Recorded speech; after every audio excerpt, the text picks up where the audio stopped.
Good afternoon, happy Sunday, and again a very warm and happy Mother's Day to all of you out there. Hello, welcome to Juma Private Game Reserve, welcome to Sunset Safari. My name is Steve and I'm joined by Panda on camera, and we're out and about with some elephants. Yay!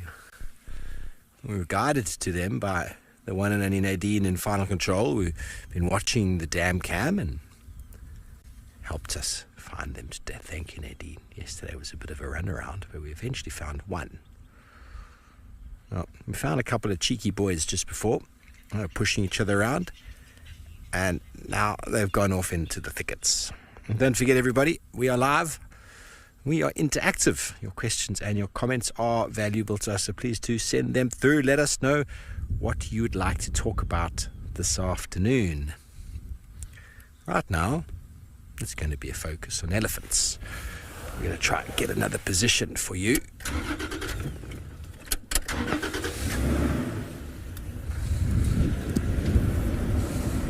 Very weird weather. It's typical for this kind of year, but can kind of expect there to be some overcast, cloudy, cool conditions for the next few days, I would anticipate.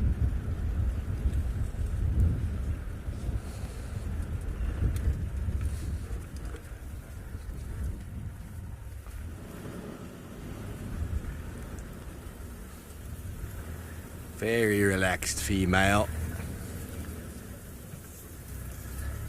Nice big girl.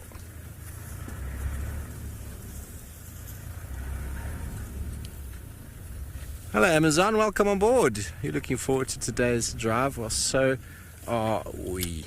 Here we go, look at this mama. Just been watching her closely and she's very relaxed. Her eyes are practically closed. She's just taken a whole branch of the bush willow. She hasn't even decided to break it. She's gonna nibble it like a stick of corn.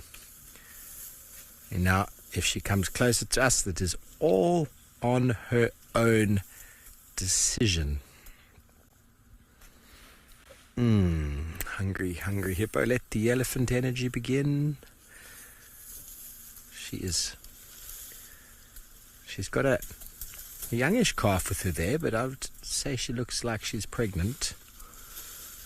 The calf is about to come behind her there. Yeah, very much old. Oh, yes. Yeah, see, she's like, nope. The calf wants the milk that it used to have for 2 years. It knows mum is producing it because she's pregnant. And did you see how mum blocked her with her elbow there, Panda? She saw her coming. Now, when you think you don't know where elephants can see, she could see that. She could see that the calf was coming. Maybe she felt the calf coming. Here it's coming again. And I was like, nope. Nope, you have been weaned. See, that is a noise of a calf about to throw a tantrum.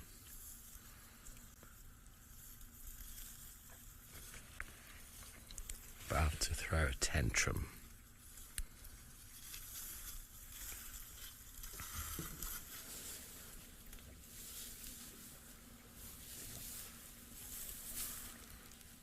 You're going to come say hello, Mama?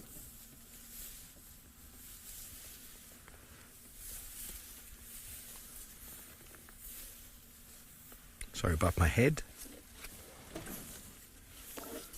Sorry, Nadine, I didn't quite hear Elka's question there.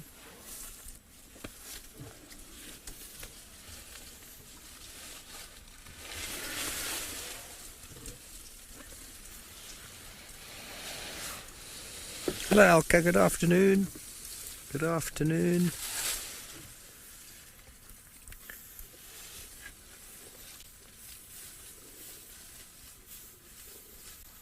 This calf going to try again. Sneak up on the right.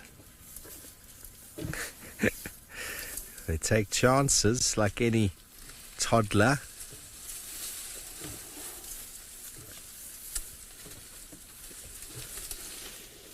And Mom has to have very firm boundaries You find it with inexperienced cows. Maybe it's their second calf, or should I say their first calf, and they're pregnant again. We saw it a couple of times in the last while. We'd find these young females and they'd be on their own. And they've almost sort of separated from the herd, maybe because of the stresses of being pregnant and looking after a youngster. And quite often you'll find that that calf is actually suckling from her, and it's putting a lot of stress on her. And she needs to be in the herd with older females, more experienced females, who are able to guide her, able to let her know what can be done and what should be done, and that it's okay to put down boundaries with your children. Just going to move forward. As a community, we need to learn. It's okay to put down boundaries with your babies. I know you need to provide for them.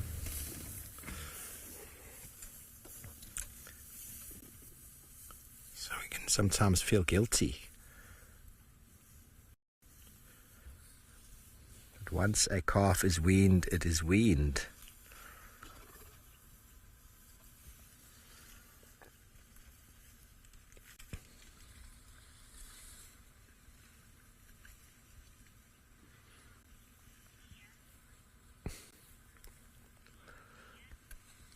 Peace to her. She's a gorgeous mom, isn't she? She's a big cow.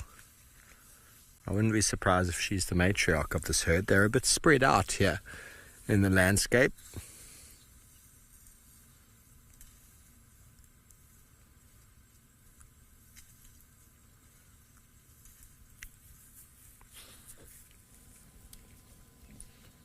An impala running there.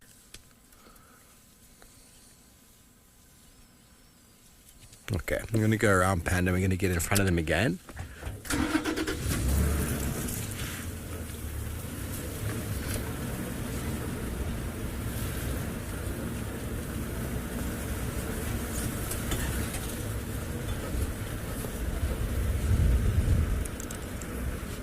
Going to come out just on Gary Cut line here.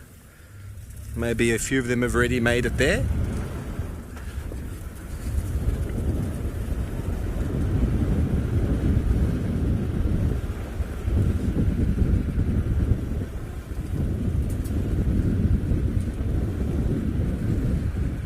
She's feeding on the silver cluster leaf.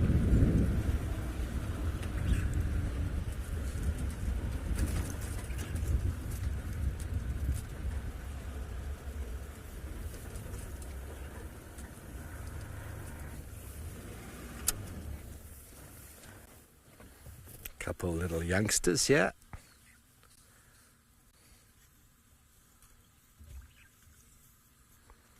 This is sometimes the best thing to do, is you come to an open area like this and just wait for the herd to come out into the open. Inevitably will.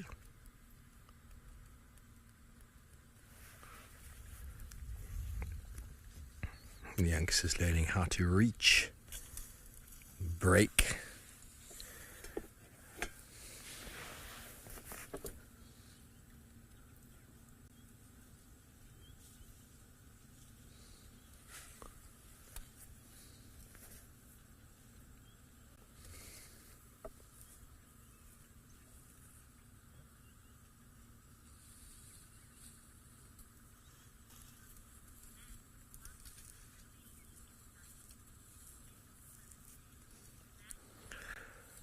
Back indeed, celebrating mothers around the world on Mother's Day today.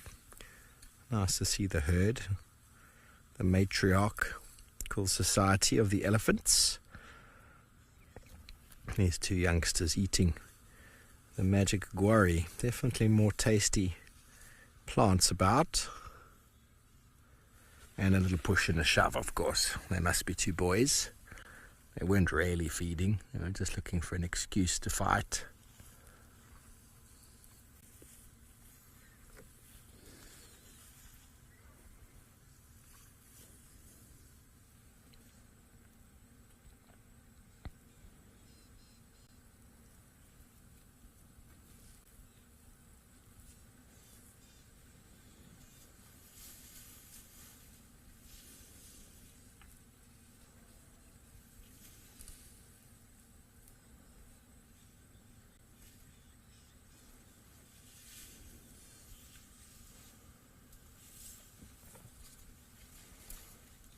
So they're going to come out on the right, they're going to come out on the left. Panda, it's really up to you, whatever you want to frame. It's all going to happen shortly. It's all going to happen at the same time, of course.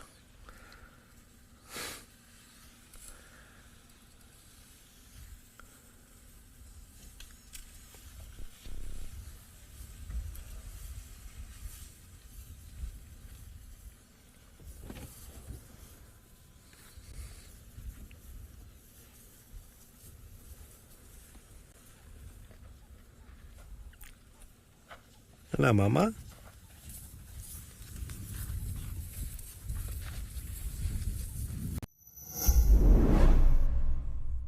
Africam brings the wild to you. Watch the Big 5 at our waterhole cameras. Indulge your passion for birding with the black eagles on the Black Eagle camera, flamingos at Camphor's Dam, and penguins at Stony Point. Listen to the soothing sounds of Lisbon Falls, or witness animals up close at Cat-Eye Pan. Imagine you're at the hide at Aldonyo Lodge, gazing at elephants with the majestic Mount Kilimanjaro as your backdrop.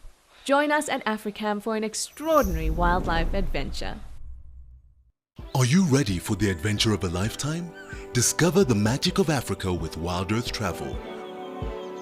From a big cat safari to a jungle trek with gorillas, picture yourself floating down the Zambezi River or witnessing the breathtaking wildebeest migration. At Wild Earth Travel, we turn your bucket list into reality. Don't just dream it, live it. Plan your incredible life-changing journey with Wild Earth Travel today.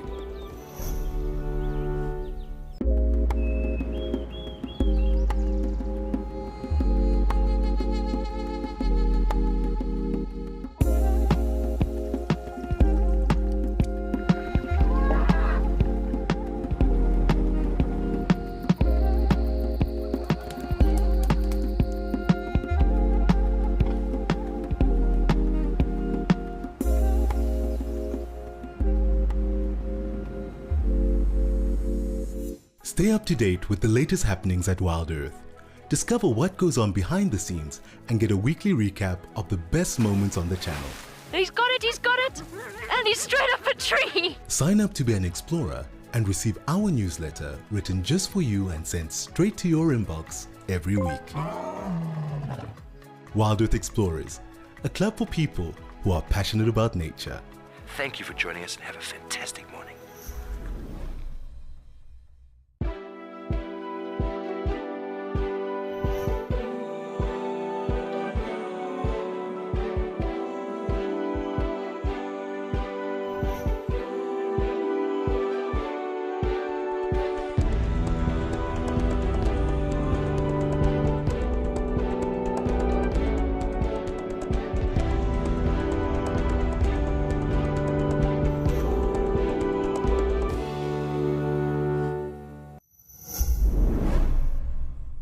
That had quite an injured leg, but he seemed to be doing all right, and that was when we stopped as well.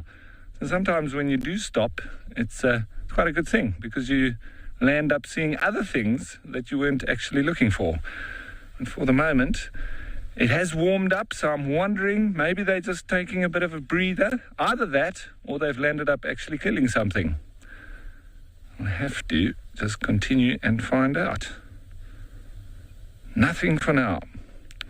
All the scanning, but no signs. And I tell you what, when you're looking for an animal, such as a leopard, a cheetah, and in this case, lions, everything starts to look like lions, and in particular, they're like the termite mounds. So hey, 40, you're looking forward to what we can find this afternoon. So am I. You never know what the bush is going to throw at you. So just putting yourself out there, getting around, you seem to find all sorts of things. A little bit of a breeze. It's almost coming in from the south now, so it's changed direction. And it's warming up nicely. Where are you, lions? Somewhere. It's like a needle in a haystack, but we've got all the tracks moving around this area. So, which ones are the fresher ones, though? I'm going to have to go back and retrace my steps and the lion steps that are on top of each other. That's what we'll have to do. Anyway, I don't see them here for now, so let's carry on. Hopefully my microphone stays in. There we go. Join us for a bumble in the bush. And like I was saying, every termite mound now starts to look like a lion, especially when it's a few of them together. Then you think that it's the 6 lions are walking together. The male seems to have stayed and gone for a snooze. But lovely clear skies here. But that being said, I think it's time to go and have a look what the weather's going to be like for us and in the Sabi Sands.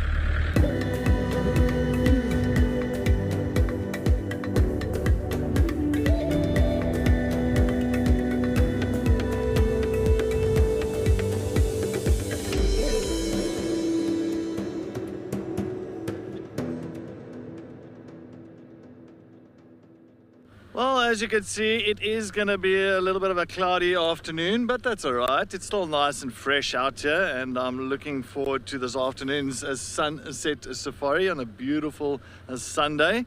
And once again, a happy Mother's Day to all the wonderful mothers. And yes, my name is Cedric, and behind the camera with me on Wendy, we've got the Muscles Paul and his teddy bear. Yes. Are we going to find some amazing things this afternoon? I'm sure. It is Sunday fun day. And I am just going to do a little bit of the west here, see if we can find some interesting things around here.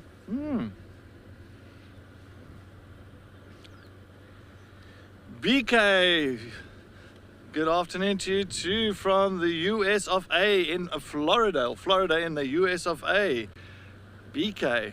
Oh, BK, I'm glad. Hopefully he's not the BK that we know, the cam-up BK, because he must be living the dream. Must be living his best life. But yes, thanks for joining us, BK. I do appreciate it. And as I said, we just got going, and well, I'm going to see what. Ooh, is that? Ooh. Oh, it just dropped it. It was a black-headed oriole that had something in its beak, but it just dropped something there. Maybe like nesting material. Very possible. Huh. But yes, so trying to go and see what else we can get this side. A lovely day for especially predators. Leopards still be moving in a day like this. Not much energy spent with no sun beating down on them. They can move around and still do a little bit of hunting. I think Lalamba would love weather like this now, especially being a mommy leopard. If you're a mommy leopard, then you've got your work cut out. If you've got cubs to feed, and so yeah, I think Steve is going to do the east to see if anything has come across from that side, and we're doing the west. I want to see if anything has come into this side. Hopefully, maybe pick up on tortoise pan, because I know that his tracks did come north, but we could not find him further on. He just disappeared into one of the blocks.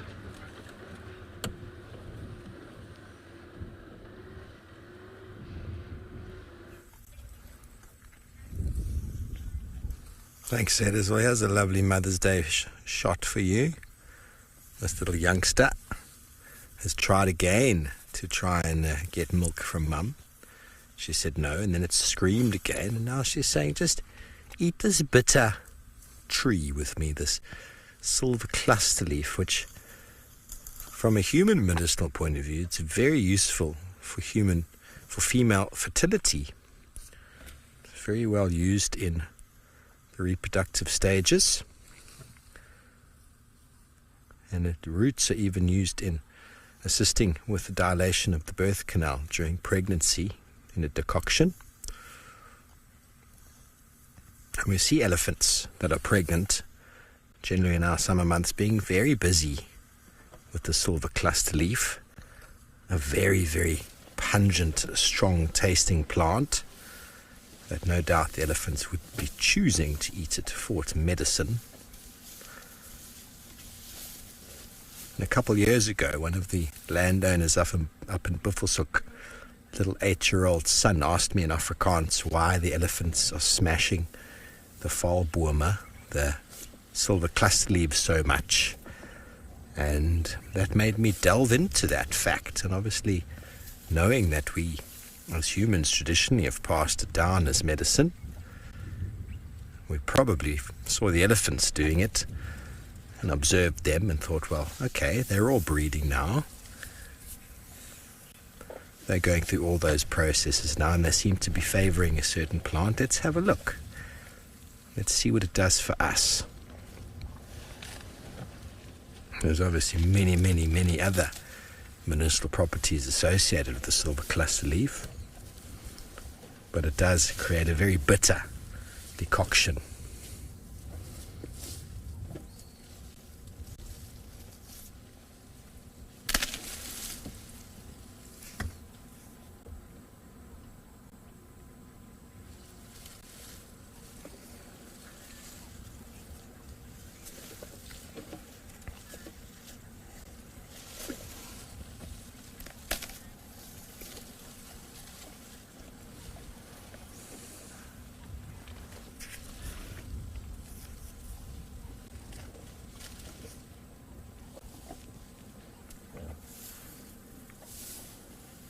Elephant energy today, everybody. We're going to see how long we can stay with this group for. Most of them have gone into a pretty inaccessible part, but this old girl is still out in the open with her little boy.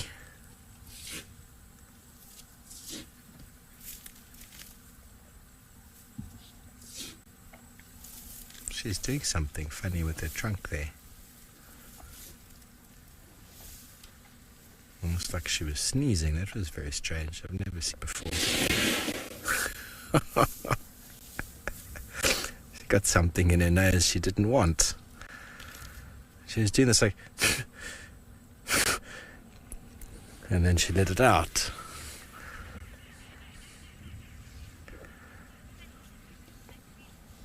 Imagine having a nose like that. Amount of dust, particles, and little things that can get up there.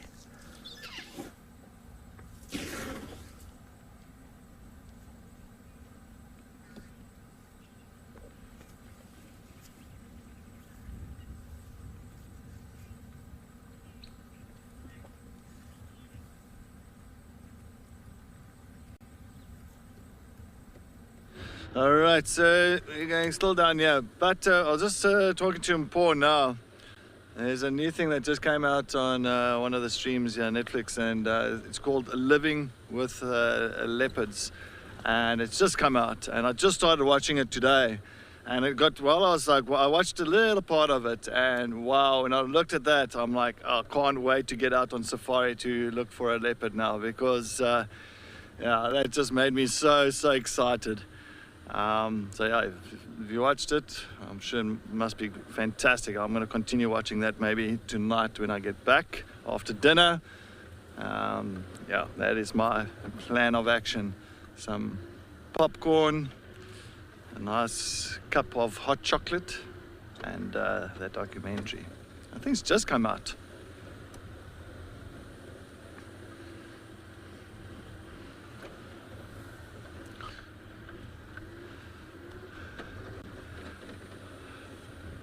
Nadine, thank you, Nadine, for your amazing comments there. So Nadine says that she's also going to watch that. She says, thank you, Cedric, for giving me a heads up on such an amazing documentary. No, more than welcome, Nadine, more than welcome. All right, not much here. I thought we might get lucky with maybe some tracks coming across here, but nothing so far.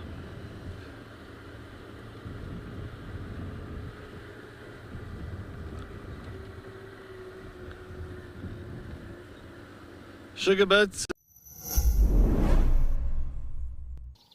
Join the Wild Earth YouTube superfan community and unlock a world of additional perks. Get exclusive early access or discounts to Wild Earth travel deals. Wear the best bush attire with merchandising discounts. Enjoy an interactive live monthly private safari. Don't miss out on the ultimate fan experience. Join the YouTube superfan community today. Get ready for an adventure of a lifetime. Wild Earth Travel is proud to launch a brand new grand tour. Backed by popular demand, join us for an unforgettable experience where you'll meet Wild Earth presenters from past and present, participate in an exclusive rhino conservation project, and even take a masterclass in wildlife filming. And of course, you'll get up close and personal with your favorite animal characters. Book your spot now and dive into the wild with Wild Earth Travel.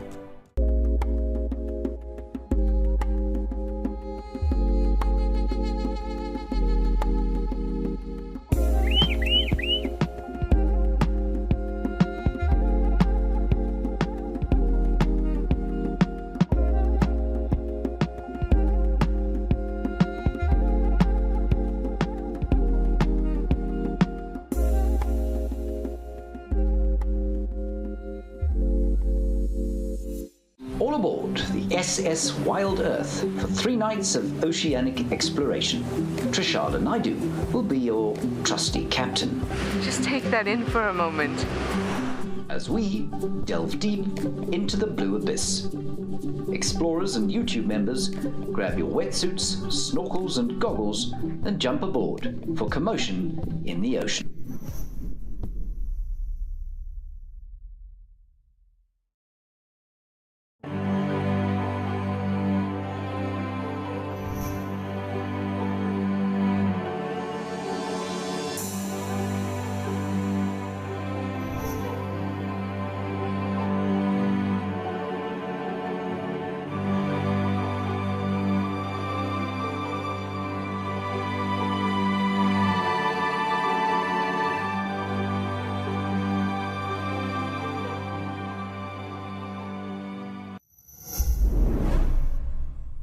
But now all of a sudden the grass is dead, it's a different season, but they say it's the same time, it's the same moment.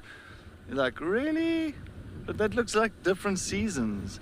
You know, one is taken from summer, the other one's taken in winter. You know, so I understand that's how they make it. It's typical for shows and all that. I think that's why I enjoy Wild Earth. Wild Earth is just natural. It's so, you know, that's what I enjoy.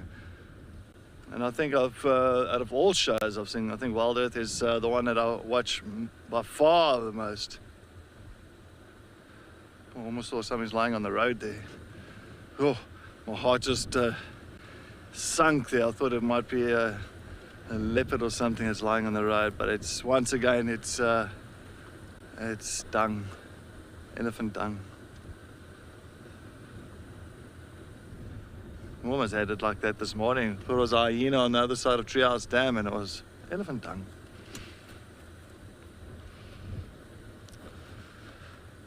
So yeah, that's the thing about watching the wild, especially working in the wild like this. You know, you start kind of pinpointing mistakes and stuff they say, or, you know, time of the day, you know, or seasons, one shot or 2 shots, different times. So, yeah, it gets hard to watch some of those shows. But there is some fantastic ones. I mean, like Derek and Beverly Hubert. That is one of my favorite wildlife, I can say, filmmakers, as Beverly and Derek Hubert. The storyline is fantastic. It's one of those people that I always will watch because I think they do it right at the right times and all that. So yeah, and Bill, you say you fully agree as well with, you know, watching Wild Earth as well as you become, you know, you judge too many things when you're watching other wildlife documentaries because you start seeing the different seasons and all that. It is. That's why you've got to kind of choose which wildlife production is most real, you know, true to the thing, you know, true to the time, and not all kind of, how can I say, blown out of proportion.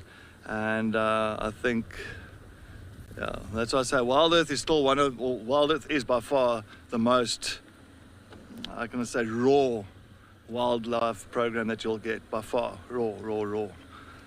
because it's real time. Real time, you can't get any rawer than that. I mean, from here, if we have to go over to Steve, I'm not going to go over to Steve and he's in summertime and it's green, and he come back to me and it's winter time, you know, so he's just here and I'm here, same time.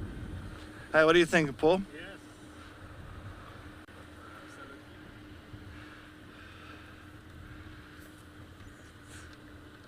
Well, that's true. Well, look, that's, yeah, well, it's a different area of South Africa. So you can go to Amakhala that looks like it's summer. It's very green in Amakhala at this time of the year. But then again, it's at the same time, real time. That's what it's about.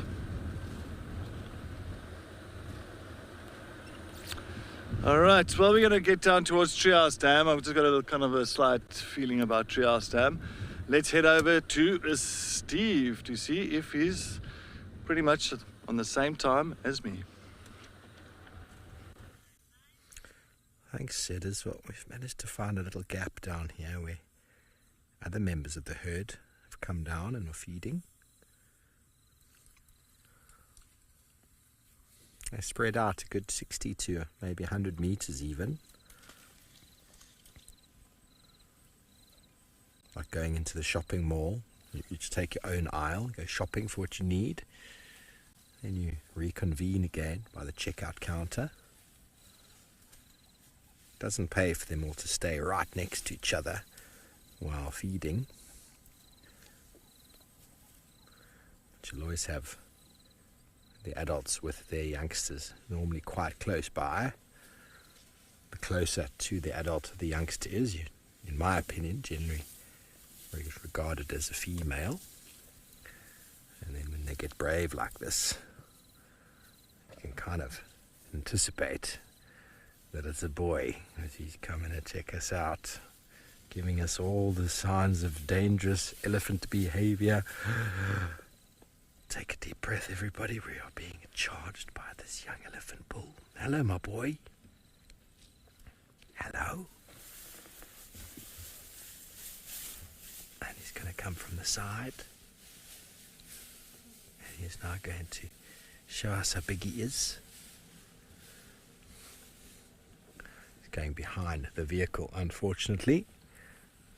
And that's where the action is going to take place.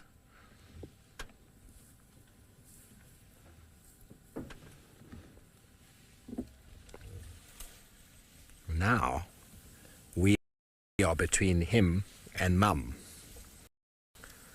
Now, she wouldn't allow that to happen if she was not relaxed.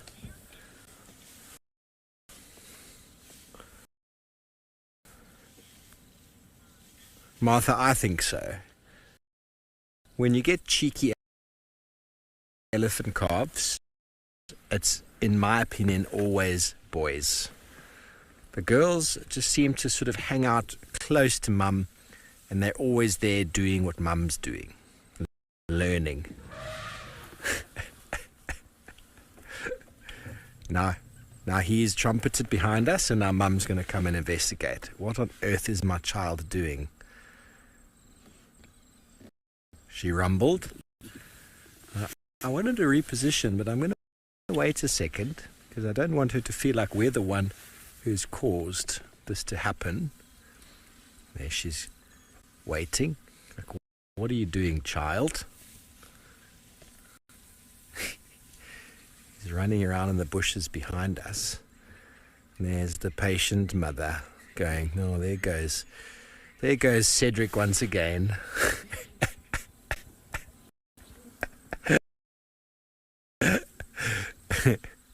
Doing his thing.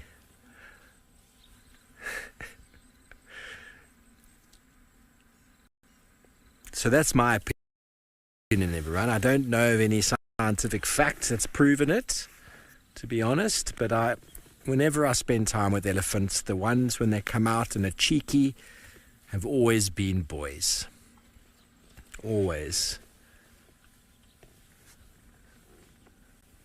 And he's going to arrive behind us again in a little bit, but I don't want to reposition and influence what's happening here.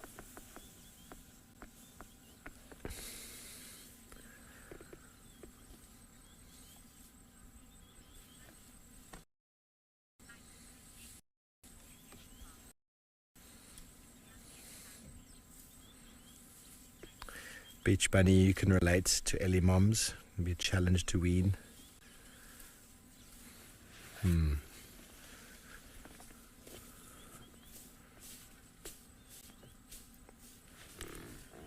He's hiding in the bushes behind us. Okay, Panda, I'm going to reposition slightly so that we can get his reaction when he comes back, because I feel like it's going to be very entertaining. Don't want to be... Yeah, here it comes. Here it comes. Here it comes. Big boy. Yeah, he knows Mum's over there. He knows he can behave in a certain way. He's got backup.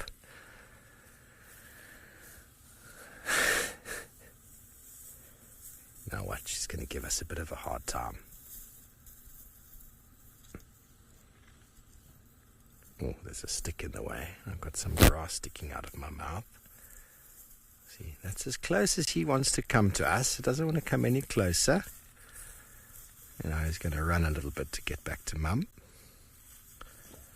They feel comfortable in the thickets, elephants. You'll sometimes find youngish elephants might charge you, but not come out of the bush. They'll come as far as the vegetation and then stay, feeling comfortable with the sort of vegetation around them. Well, he's going to go back to Mum, a very proud young elephant. He's been off exploring and he chased these humans and was very, very proud of himself. And she's just going to keep eating my boy.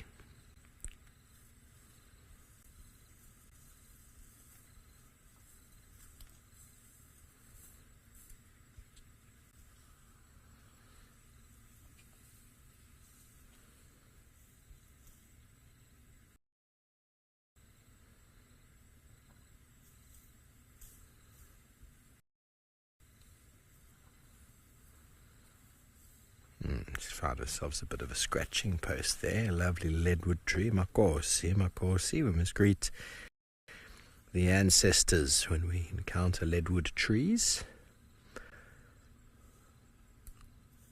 The local tribes believe that their grandparents, their ancestors, live in these trees.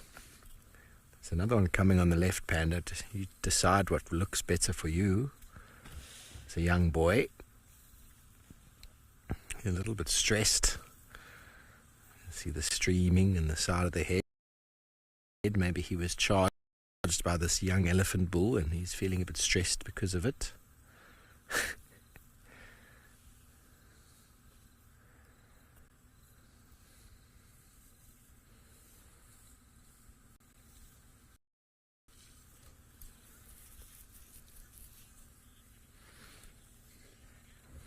Oh, sorry about that. I had my foot on the brake. Gianna, I'm glad you enjoy my commentary. Comes to Ellie's. It'll be a bit silly sometimes. Here comes another cheeky one.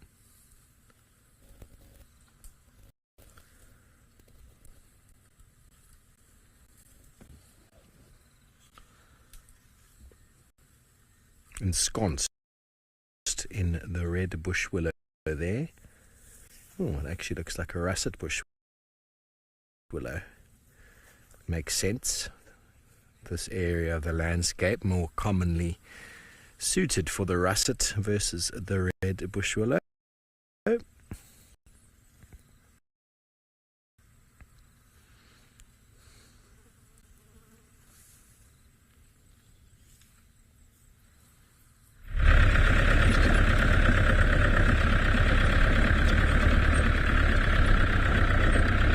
Well, the bumble continues. We are still on our search for the lions. I've actually just gone back to the area that we had them this morning, and now I'm just retracing our steps. We're going sort of back into the direction. There's more tracks here crossing the road.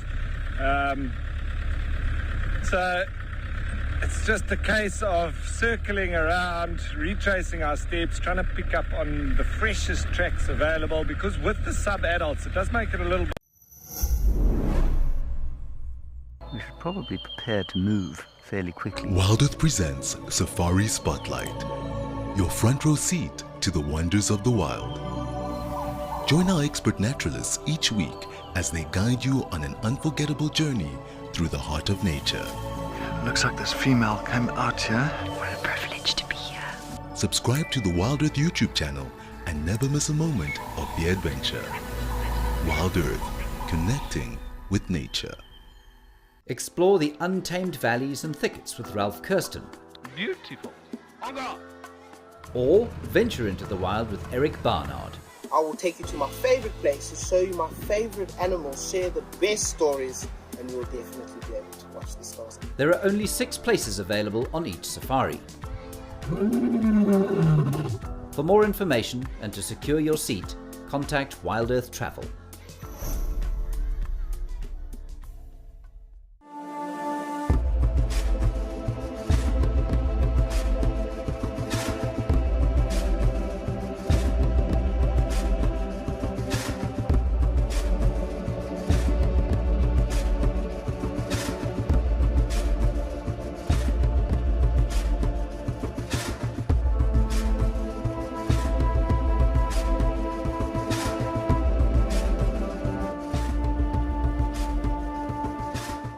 Chatting around a fire is an ancient practice that has connected humanity for centuries, and we want to keep it alive in our modern age.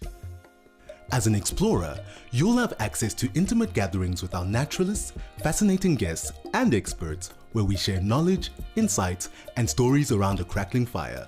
Rediscover the power of connection. Sign up to be an explorer today and experience the magic of Wild Earth's fireside chats.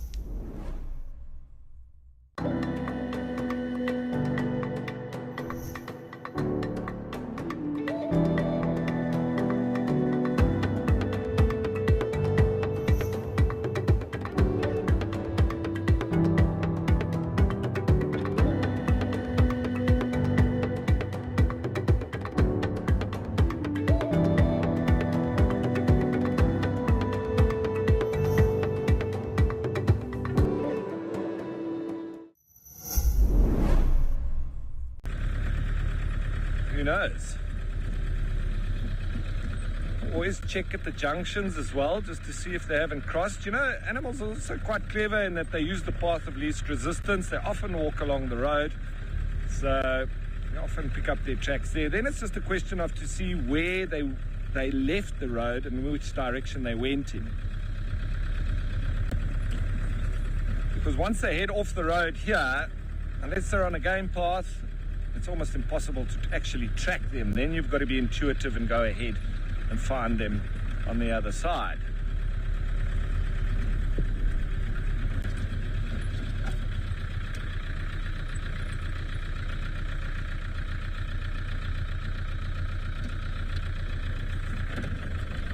Well, this is nice. We're at Twin Dams. We've got a nice glossy starling that is just roaming around. He might dig towards the elephant dung, looking for something to feed on. Nope, it's moving on. Yep, there you go. Moving some dung away, looking for little grubs, something that's going to be worthwhile eating. But I think that glossy starling has realized that there's nothing there. Let's keep on hopping along. Oh, there's another one that's just joined it. Many times you'll see one of our most common birds that we do see around here, the glossy starling, as well as the birchall starling. But they are beautiful. Love, just love, especially when the sun is out, the colors that comes out. It's a beautiful green, bluish color. That's where they get the name glossy, really glossy starlings. We've got several different species of starlings that we do get around here.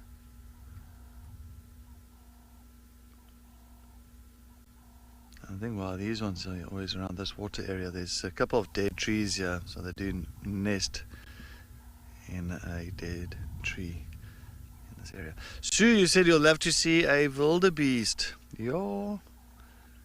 We might end up going towards chitwa. I think chitwa will be the best possibility on finding a wildebeest for you this afternoon.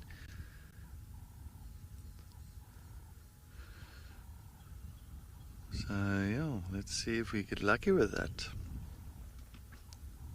But for now, we're just going to sit a little bit here at Twin Dams, just going to keep our eyes peeled here. And then from here, I'm going to just work towards the southeastern corner, just to see what else we can find. You never know. Might be lucky with some action a little bit later on.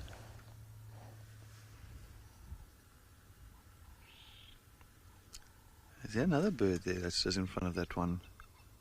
Oh no, it's busy bathing, that's why it's splashing around there. Alright, just took a little bit of a bath.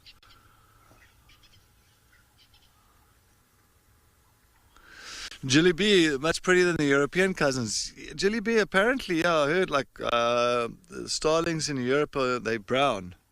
Pretty much brown. They haven't got the stunning colors here like our starlings.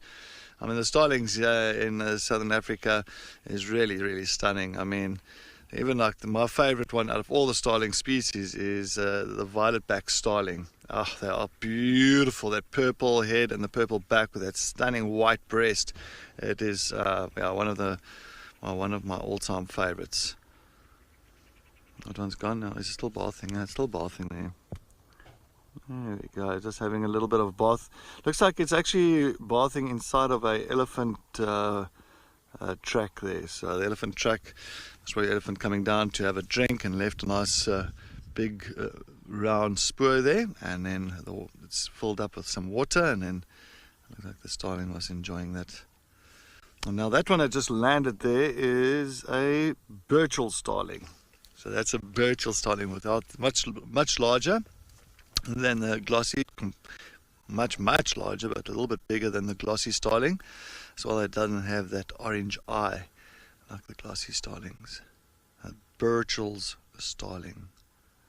And they usually go, Cedric, Cedric, Cedric, Cedric, Cedric, Cedric. That's their call. Well, Tracker used to say that. It's like that bird is busy calling you.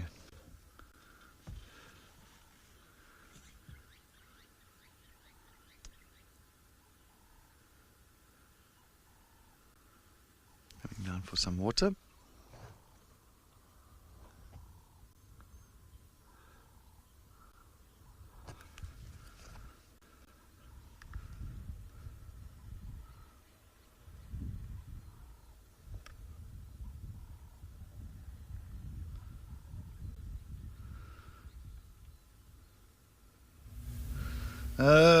Picky, you say, what's the difference between a greater blue-eared starling and a glossy starling?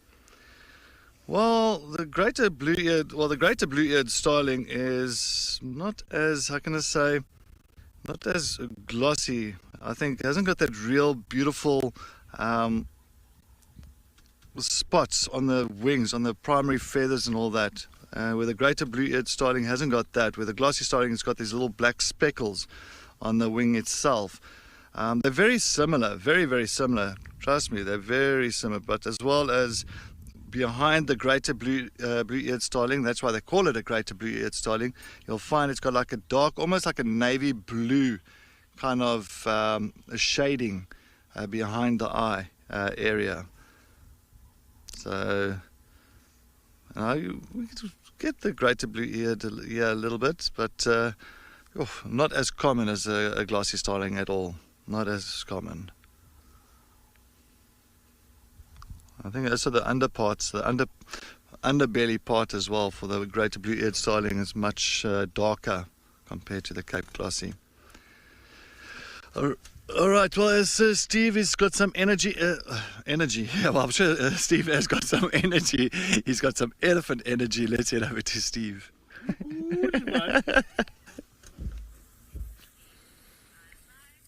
Thanks, Setters. We are indeed here still with a couple of elephants, but they're about to disappear. Well, the big girl is anyway. About to disappear into the thickets there. Oh, she's busy feeding still. Selectively feeding on a spike thorn now.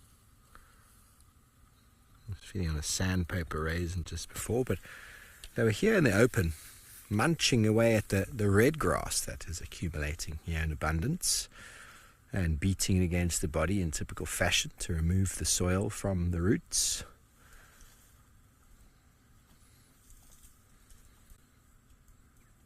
Constant feeding. She also looks quite pregnant.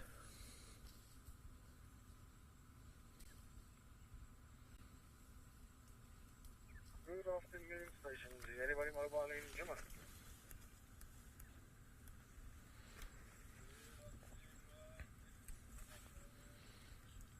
Lovely. We're just down here in the drainage line from Gowrie Cut Line.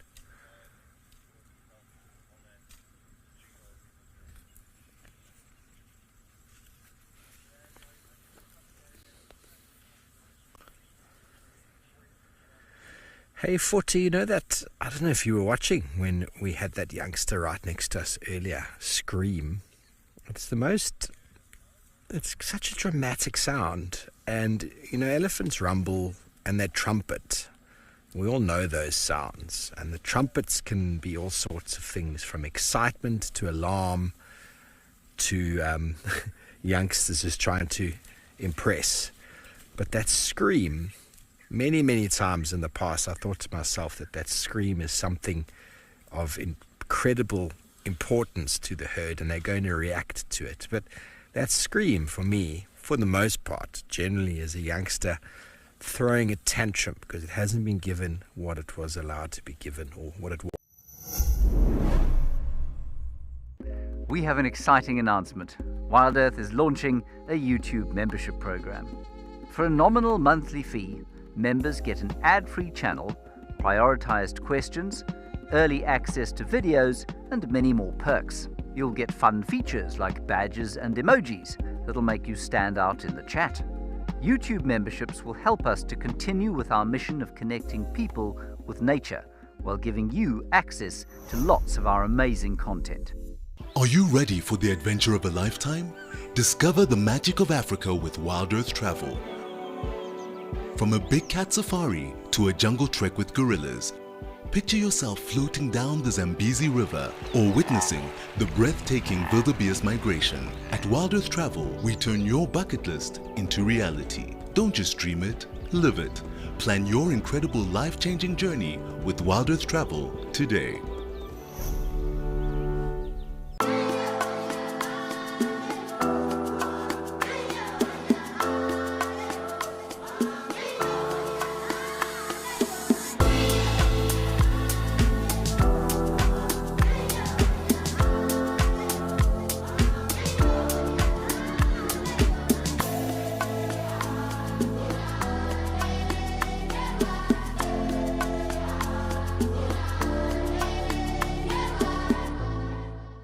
Are you looking to take your bond with the wild to the next level? Download our app and access in-depth chats with our naturalists and special guests. Connect and converse in real time on our Ask Me Anythings, fireside chats, hangouts, and town halls. WeChat, available on the Wild Earth app. Wild Earth, we are Safari.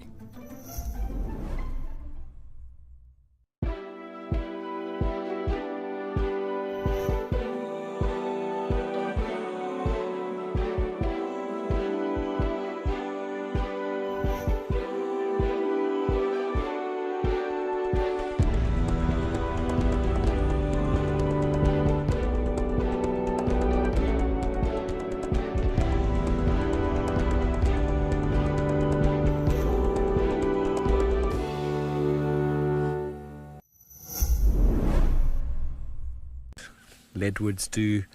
It doesn't even have to be a live tree. It's just generally a tree that's pretty tall and has got the right sort of proportions. It can be any tree really. I find that they do enjoy apple leaf trees.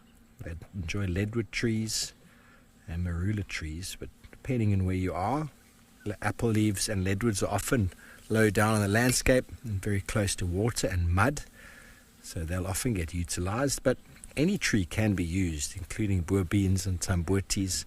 It's all about the availability of that tree in the area. Okay, well, our elephants are disappearing. We shall carry on.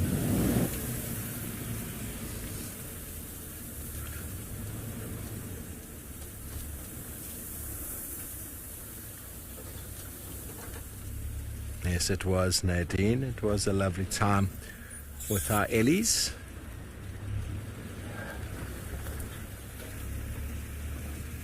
I mean, for example, this is a perfect scratching post over here. You can see it by just the shape and the height. You can go from here all the way up to there.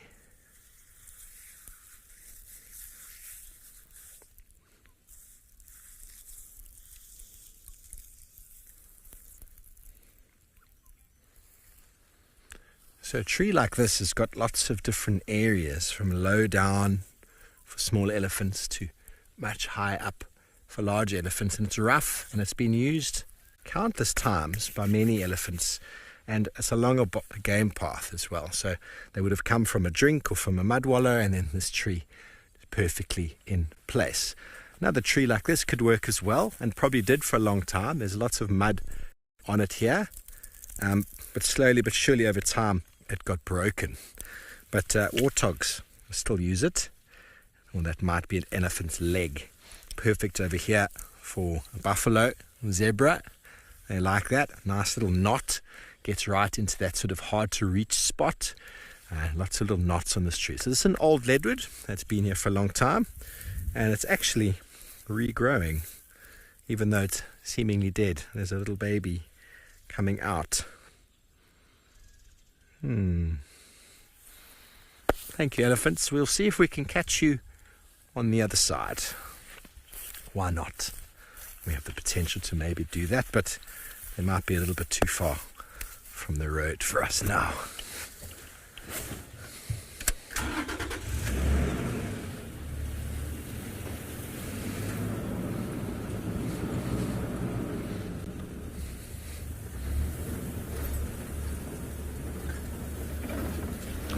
All right, we just left Twin Dams now, so I'm coming into this area because this is... Sorry, I just thought I saw something in the tree there. I just want to quickly double check, you know. You never know. You'll never know what's up there.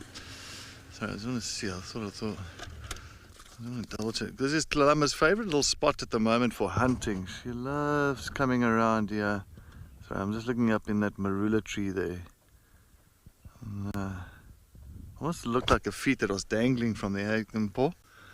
You can see just at the bottom of one of the branches there, but that's just a marula tree with no leopard up in it. So, but this is Lalama's favorite spot at the moment for hunting. She loves coming into this area for the last few weeks, I think, because of the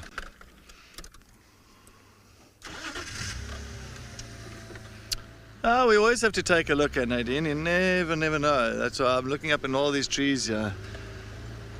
Because this is where we found her yesterday morning. Was it yesterday morning or afternoon? Morning. Yesterday morning was here.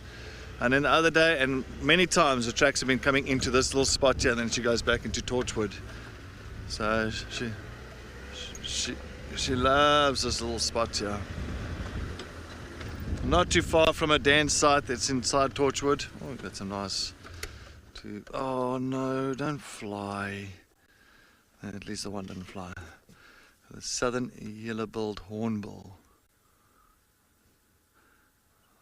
It was a southern yellow-billed hornbill. Alright. Why did you have to fly? He stopped for you. It's gonna fly again. No, just took off.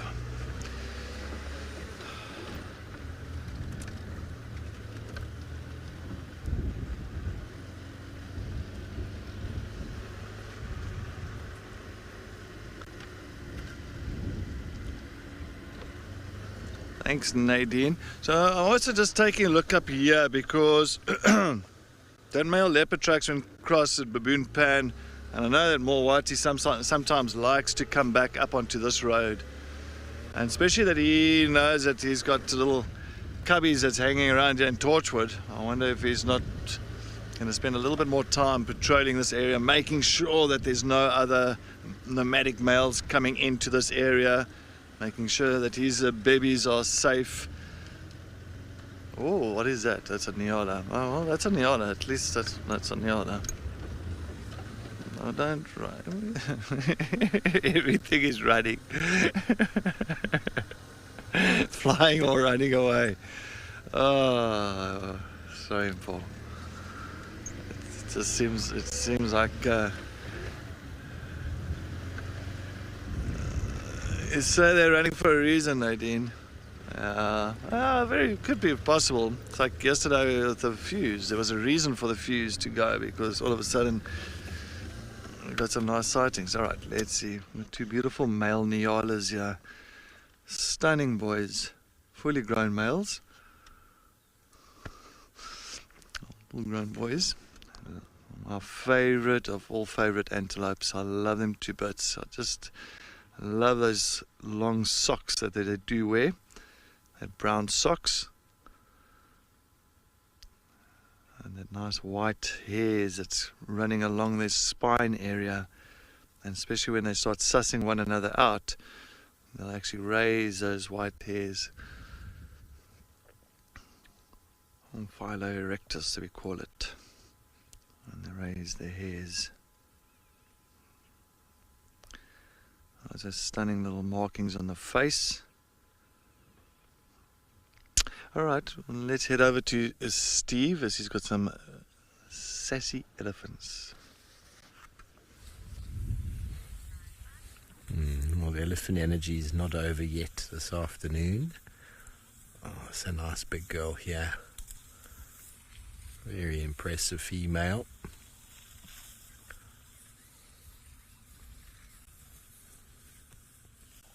Very impressive tusks. The young boy is going to walk into frame. Now, see how she reacts to him. She's okay with him. Now, see, she give him a little bit of a push. You see that behavior? She's going to chase him away. You young boy, you teenager, go play somewhere else. Another young boy.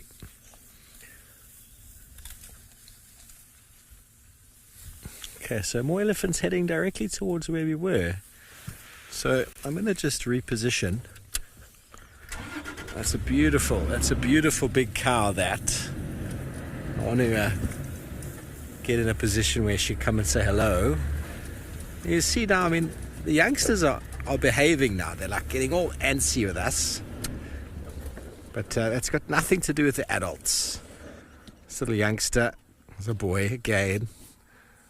He's now like, oh, I didn't actually shake my head at you before. I was actually just eating this bit of grass over here. What's this here? Hang on. Oh, yeah. Let me just carry on. Putting it in my mouth. See? I'm eating.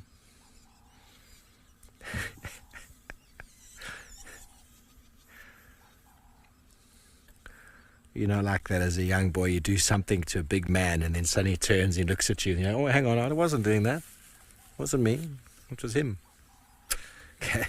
Just going to get in front of this big girl over here.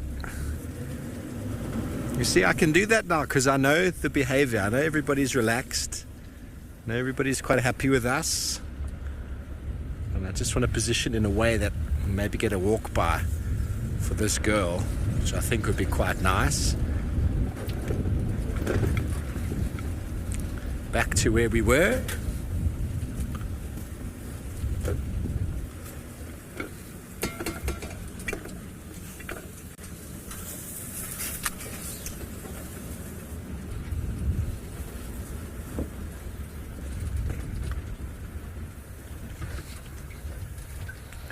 Kelly, she stays with the herd.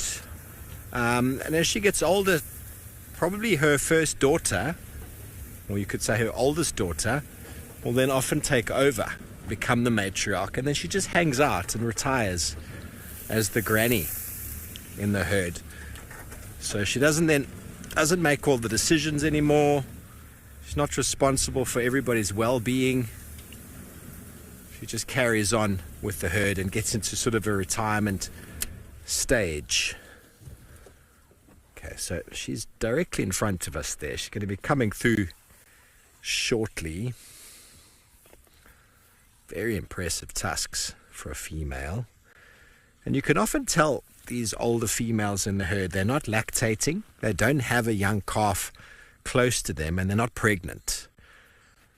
So sort of after the age of maybe 55 or so, it's possible that they stop breeding.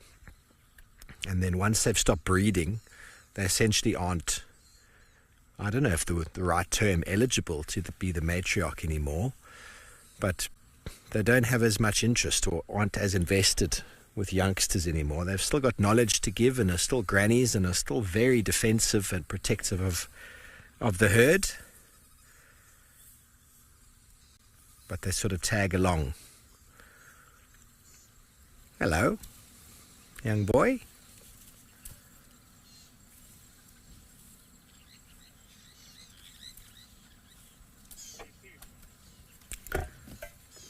Let's go ahead. Yeah, just past one of the Buffelshoek vehicles. They say that there's two young Ngala on the Buffelshoek Jamakat line. Okay, copied. Whereabouts is that?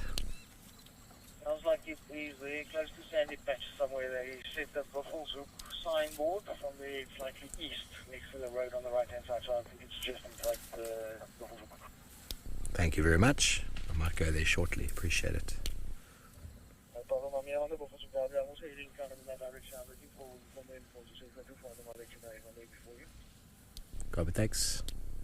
Apparently some lions on the boundary. Sorry, Steve, I just picked up on that last one there. Some over. What have you got there?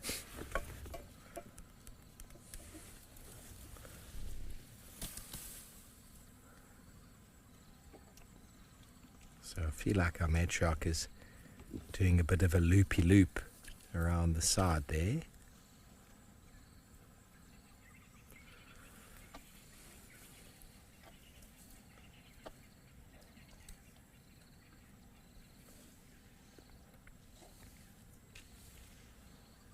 So ecosystem engineers, this little thicket you see forming here will be thinned out by elephants. Branches and trees will be broken in amongst it.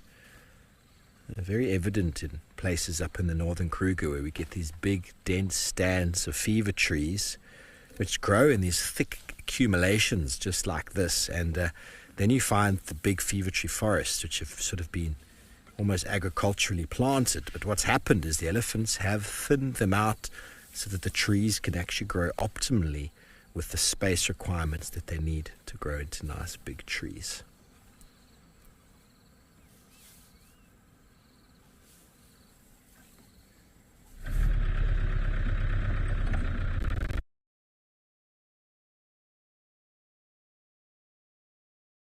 All right. I just want to give you an indication because we have been driving around in circles. I think the lions have been walking around in circles because we found some tracks on top of our tracks, and these are them.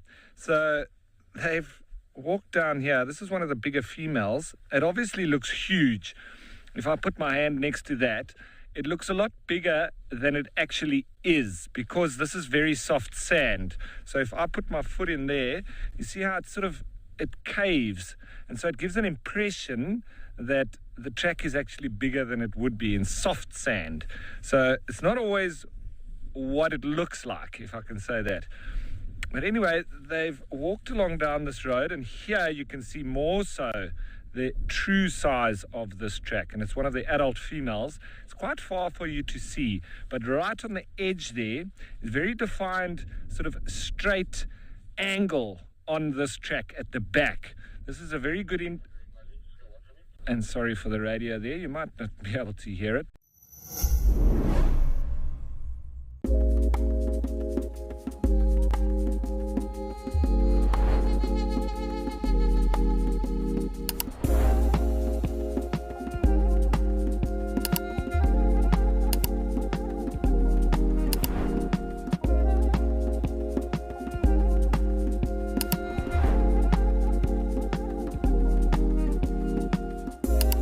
This is On Safari.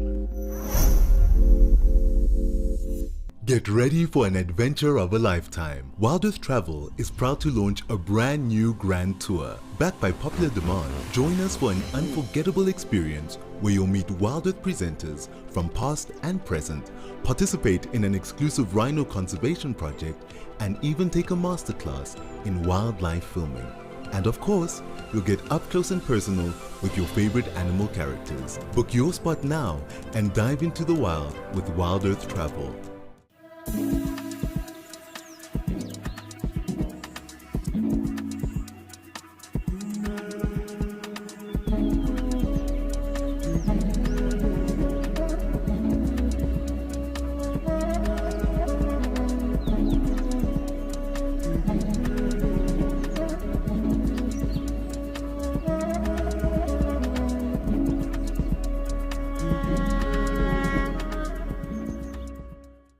Thank you for joining us and have a fantastic morning. Did you miss all that?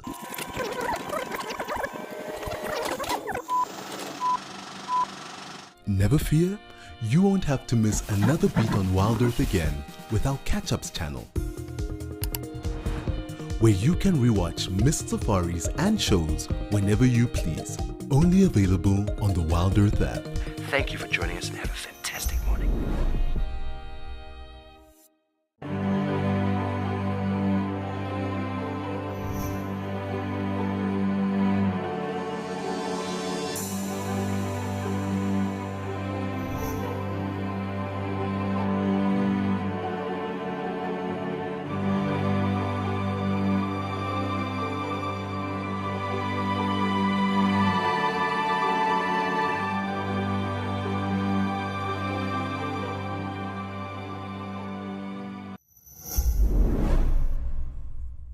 So you saw the crocodile actually going up north. So that crocodile must have been out the water this morning when Paul and myself were around at the dam, because we couldn't see it.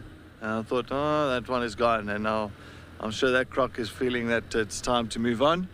And it's a big dam that's in the north of Djuma.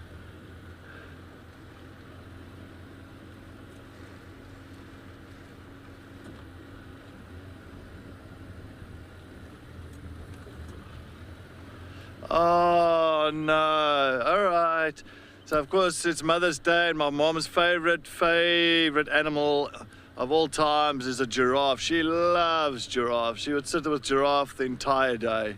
It seems like there's one on a dam cam and we are far to the east. You know, it's...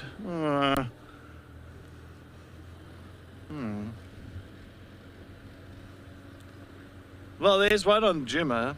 We might actually end up going that side to try and follow up. What do you think, Paul? We're just so far east at the moment from Dam Cam. It's...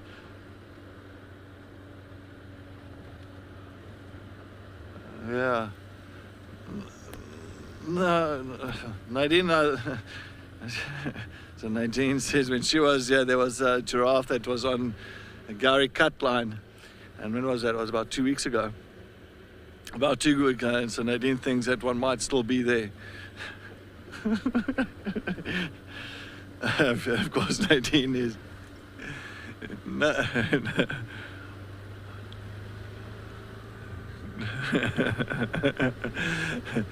Thanks, Nadine. Well, yeah, you never know. Maybe it is still there, you know.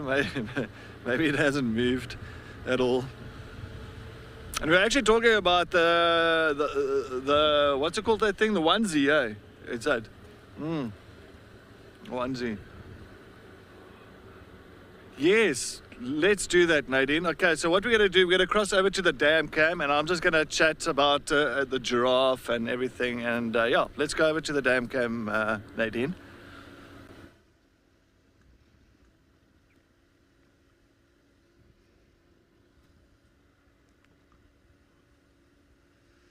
Yes, Nadine, you say there is the one giraffe there. Yeah? So it must be that male. Did we see that male yesterday? When did we see it? Yesterday afternoon. Must be that male giraffe that we saw yesterday afternoon, yeah. One. So it's a nice... Okay, so you'll find many times... Okay, thanks, Nadine. So it's a male giraffe that, they usually tend to sometimes walk by themselves, roam around by themselves, but then they also join other males, or they'll follow the females. They are gregarious, so they'll all go from one herd to the next, and they won't just remain in one place or with one herd itself.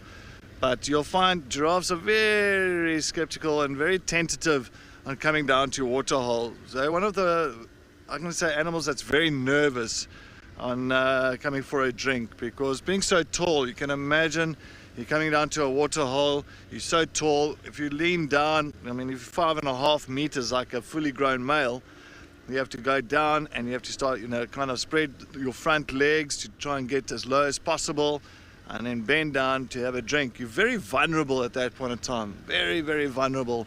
And, at that time, that's why, at that time, because they're so vulnerable, they become so nervous. So nervous. But yes, Mother, there is your giraffe for Mother's Day. Thank you so much, Nadine, for the heads up. Thank you, Zoomies, for the heads up, actually. And thanks for letting Nadine know. And Nadine letting me know. So, Mom, I'm hoping that you're enjoying the giraffe. And I know that my mom is watching. She loves Wild Earth to bits. So, with me now. All right. Bye. All right. But that was nice. That's nice to always see. So, as I said, Dam Cam is far down that side. Very, very far. All right. After that, I'm so happy for that. Thank you so much, everybody. That was very special. Very, very special. All right, we're going to try, and I don't know where Steve is.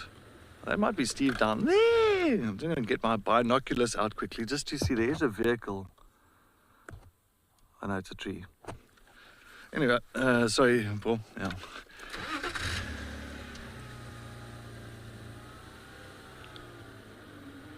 Oh, okay, so Steve is there close to Gowrie Dam area. Thank you.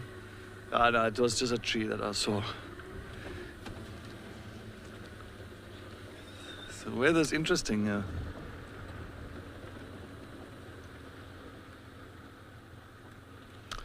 All right, well, we are going to continue slowly but surely heading towards Buffelshoek Dam. Let's head over to the Dam Cam to enjoy the rest of the show with the giraffe. Yes.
everybody. Yesterday we said that we have the best job in the world. We get to play hide and go seek for a living. And here we have an elephant playing hide and go seek. And I think that noise I heard over there was an elephant.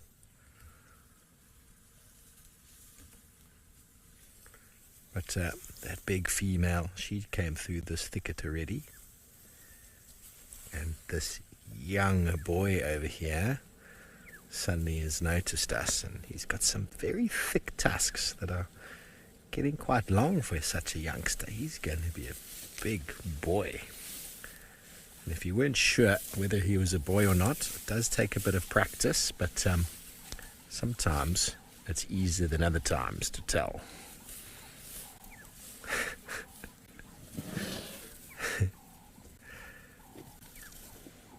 Feeding on exactly the same plants that the adult female was feeding on.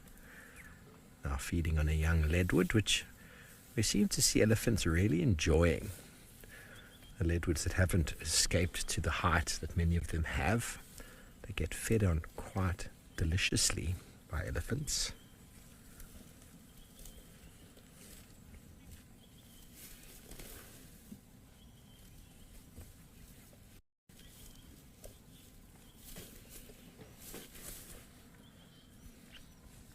Well, welcome back live, everybody. We find ourselves in pretty much the same place where we were an hour ago, just with another section of this breeding herd of elephants. And sometimes people say, why do you call them a breeding herd? Well, there's two terms. There's bull elephants or bachelor herd of elephants, which is made up of males. And then there's breeding herds, which are comprised of breeding cows and their offspring, including young males, teenagers. So it's a very important distinction that's made as a guide with regards to calling in a sighting. You know, some people want to see bulls, some want to see breeding herds, and they are regarded as two distinct and different types of sightings, especially when viewing on a vehicle, but more specifically when viewing on foot. There's different requirements and different aspects and different things that need to be taken into consideration. Bulls have got a very small bubble around them. Nothing really seems to bother them. Whereas females, panda, panda, panda, it's happening. That's you again. Africam brings the wild to you. Watch the big 5 at our waterhole cameras. Indulge your passion for birding with the black eagles on the Black Eagle camera, flamingos at Camphor's Dam, and penguins at Stony Point. Listen to the soothing sounds of Lisbon Falls, or witness animals up close at Cat-Eye Pan. Imagine you're at the hide at Old Donyo Lodge, gazing at elephants with the majestic Mount Kilimanjaro as your backdrop. Join us at Africam for an extraordinary wildlife adventure. Explore the untamed valleys and thickets with Ralph Kirsten. Beautiful. Or venture into the wild with Eric Barnard. I will take you to my favorite places, show you my favorite animals, share the best stories, and you'll definitely be able to watch the stars. There are only 6 places available on each safari. For more information and to secure your seat, contact Wild Earth Travel.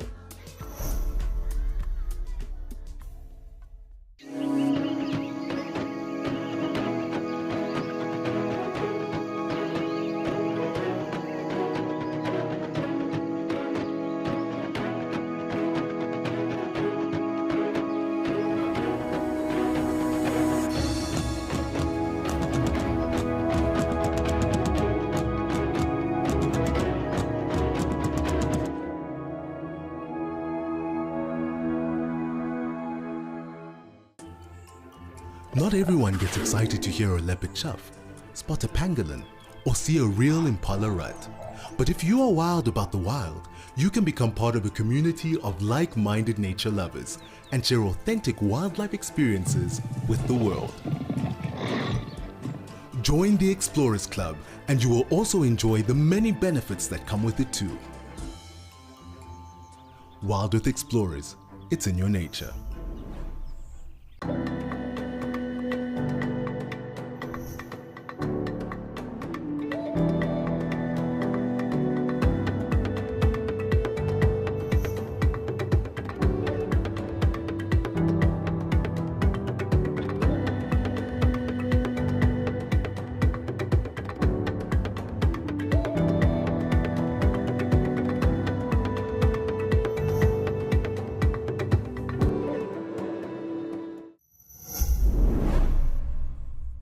at Buffelshoek Dam at the moment, just waiting for any elephants. Maybe they'll pop out here. I'm not too sure exactly where he left them. But at least there is a female hippo here, but just one female that's in this water at the moment. And we did get the tracks of the crocodile actually crossing over into Buffelshoek, so the crocodile is gone. Maybe another day it might return back this side again. But we had at least, what was it, 2 months, 2.5 months, 3 months with the crocodile here. It's been fantastic. Of course, moving to a bigger water body.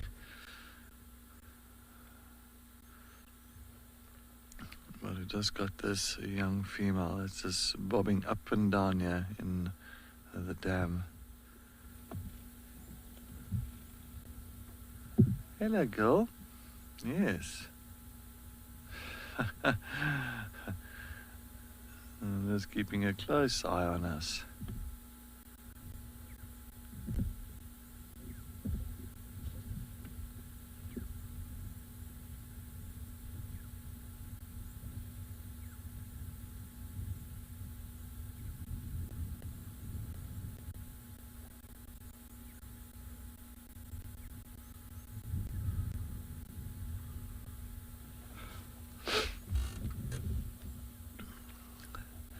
Jill on the hill. No, I've seen hippos outside of thunderstorms. I've seen hippos moving on the outskirts during the night time when there's thunderstorms. So it's not always that they stay here. They still got to go and eat. They don't really mind. It doesn't really bother them too much at all.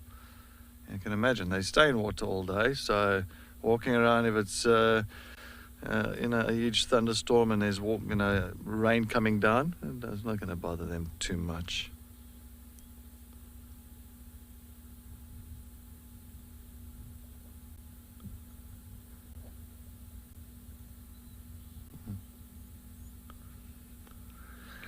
All right, well, we're going to try and reposition here. Let's head over to Ralph down in Amakhala.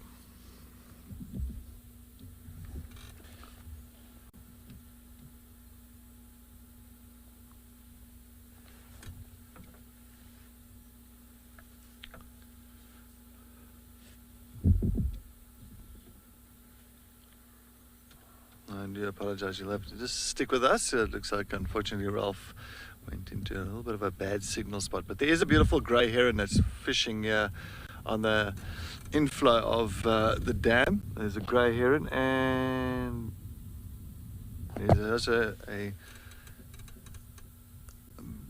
green-back heron as well to the right. The green-back heron, the smaller one, and the grey heron to the left. So 2 heron species that we do have here, and both of them are busy fishing for fish, little frogs. You can see all the movement above the water. That's plenty of fish that's swimming around there.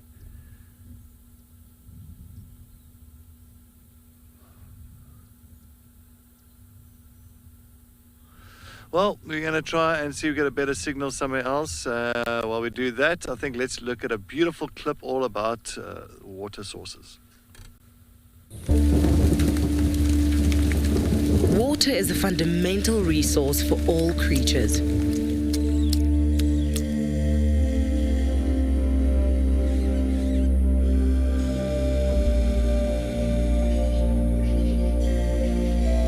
In the wild, water sources are the sites for an array of activities.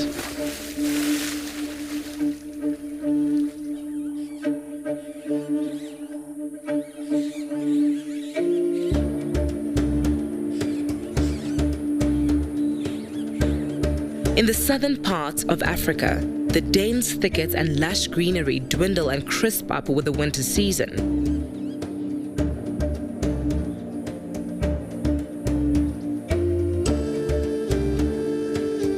Making watering holes a gathering spot for grazers and a potential hunting spot for predators.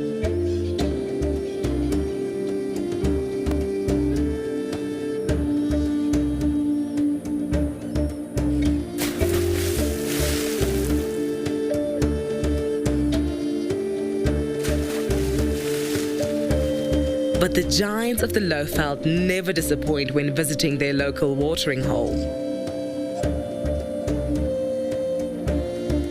Elephant trunks are generally amusing appendages, but are particularly entertaining when used to quench their thirst or cool themselves down.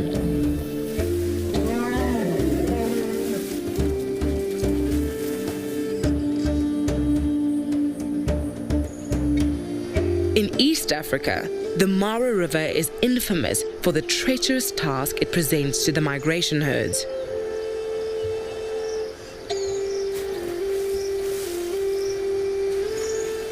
However, it is also home to a variety of winged, scaled, and wadding animals.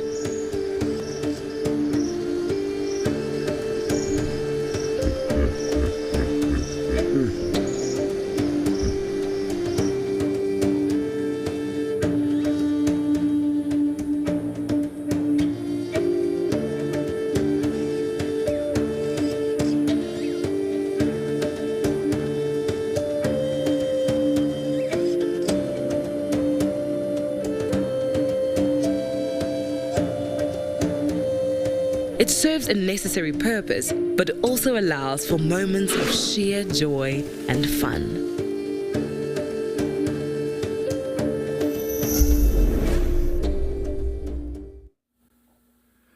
Well, you pretty much you can see how important water sources are for nature and just to all the animals coming down here for a drink. And, without water, there is no life. So these dams are so vital to the ecosystem, and especially for the grey heron. Without the water, there is no grey heron. We will not see this bird species here at all, because they rely on the water. They rely on all the fish that's inside of the water, the frogs and the fish, as a food source. And this is exactly what this grey heron is doing now. It is waiting very patiently to see if it's going to get any luck with a good old meal for this afternoon. And they're very successful, but not all the time they'll, after a strike, they'll come out with a fish. But this specific individual we've seen here at this dam, and time and again, it will come out with a little tilapia. You can see all the little movement in the water there. So that's all fish. That's all fish that's swimming just to the top of the, close to the surface. And that's exactly what this grey heron is waiting for. Just one of those little fish can come a little bit closer, and with a lightning speed strike, it'll try and grab that fish from the water. Very patient hunters.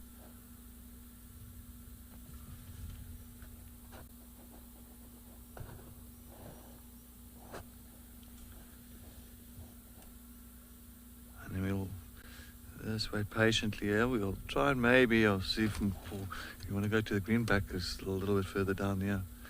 So you'll see now from that heron, from the grey heron, let's go to the greenback heron. That is just a little bit further down. And there.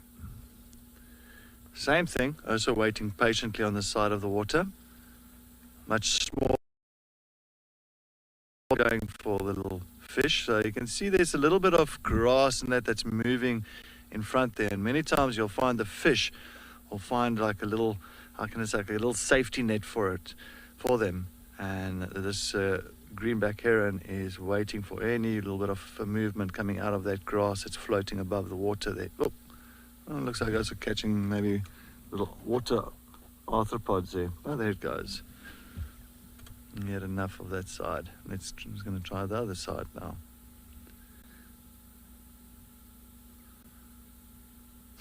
Looks like a little bird that's on a mission. Quick walk there. Reminds me of when I was in London, and we had to walk to work and back from work to back home. Everybody would be on that kind of a mission, and the quick steps, get to the tubes, onto the tube, jump off the tube, quick steps back to the house. And reminds me of that.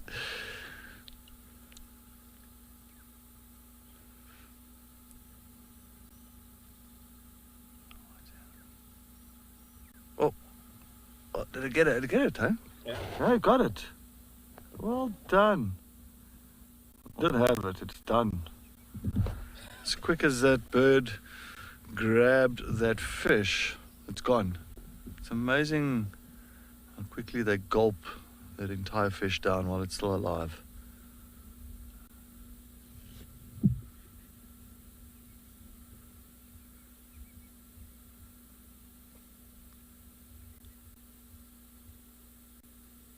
You can see when it's getting ready to strike. It almost kind of pulls out its neck.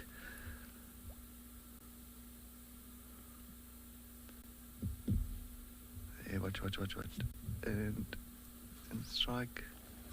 See something, it's about it. It's gearing up. It's got its eyes locked onto something. It's got it. And, oh, there. Yeah. Oh, did it get it? Yeah, it's got it. Sure it's got it. Well, I think he missed. I think he missed it, yeah.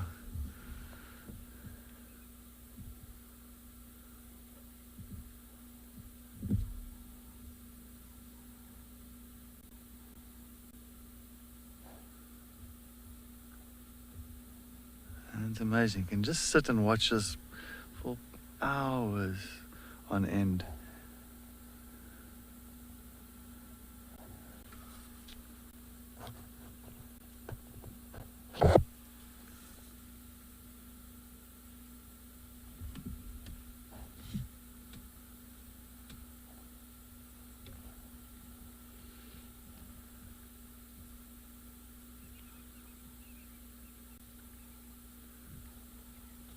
And sometimes I'll use like a dead log as just like a structure for them to stand on, and then I'll fish from those structures.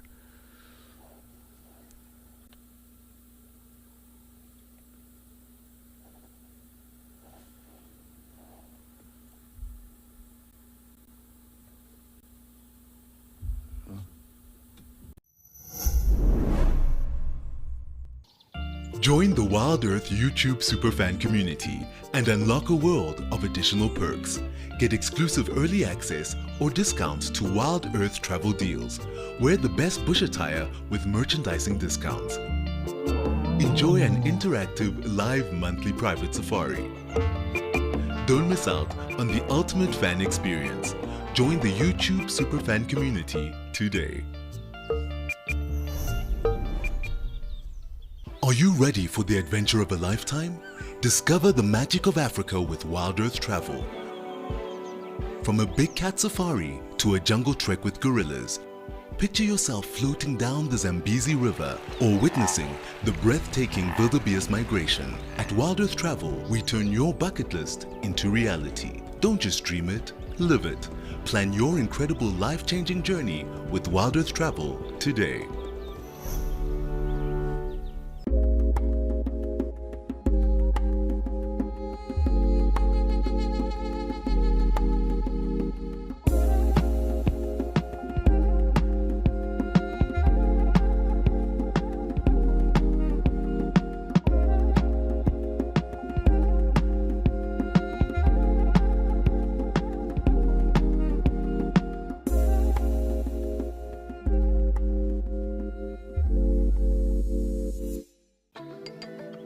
Do you sometimes imagine what Wild Earth would be like without adverts?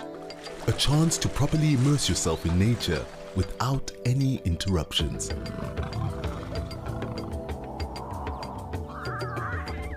Sign up to be an explorer for a small monthly fee and you can truly escape into the wilderness. Ad-free viewing is now available on our app as well as on our website. Wild Earth, it's in your nature.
Well, we have pretty much been given the slip by the lions, so I don't like to give up on anything, but in this scenario, you need to sort of decide when it's worthwhile carrying on or not.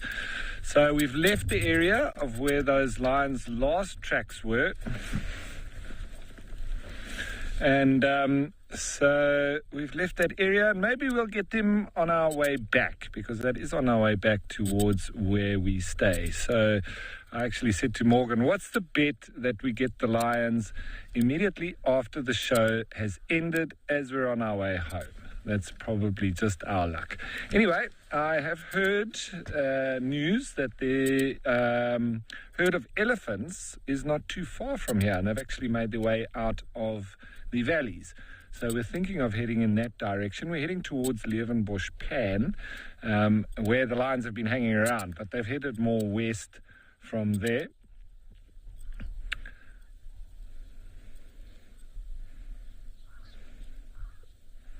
Right, so while we go and try, I think we're going to definitely try and catch up with those elephants.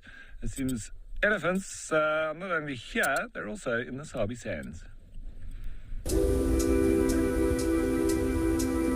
Elephants have fascinated us for so long because they display the same social complexities and full emotional range of our own human species.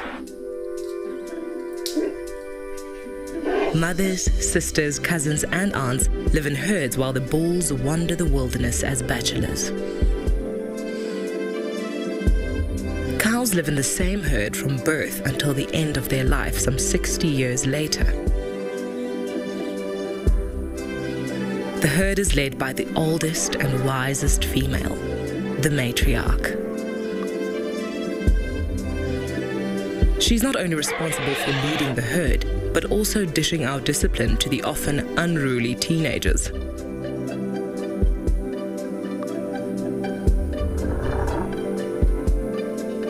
With their flappy ears, floppy trunks, and folded skin, baby elephants have the cuteness edge over their human counterparts.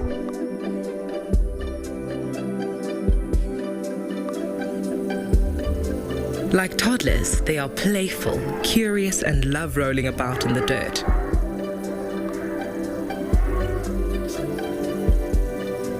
Human voices and vehicles provide endless entertainment for bored little elephants, and they, in turn, are always a source of amusement for us.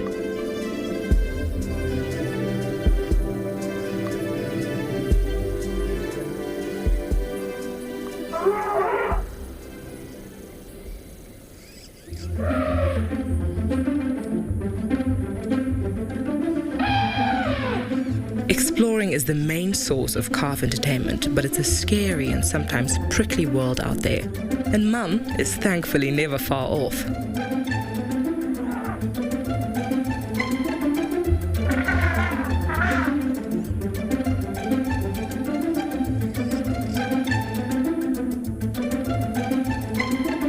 Bulls become boisterous when they hit puberty, and this irritates the matriarch. Once she's had enough, she will boot them out of the herd to find their own way in the world. Like playground bullies, the young males fight for dominance, sometimes with extreme violence.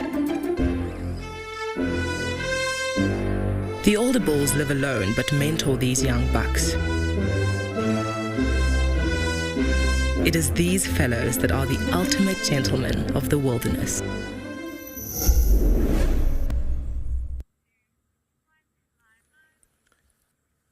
Well, everybody, we had some lions for a moment, but we just moved off from the lions because we weren't getting any signal.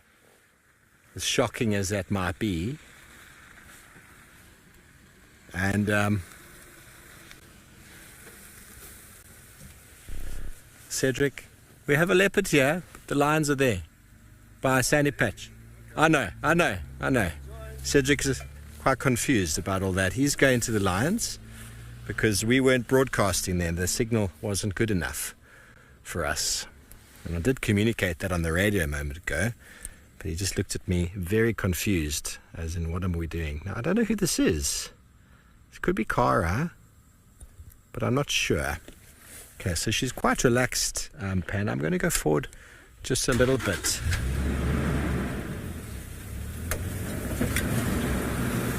I offhand don't know, but she's quite relaxed, so we can go a bit closer. There we go. The quintessential Sabi Sands leopard sighting. I was actually gesticulating with my hands there for Cedric to come and join us,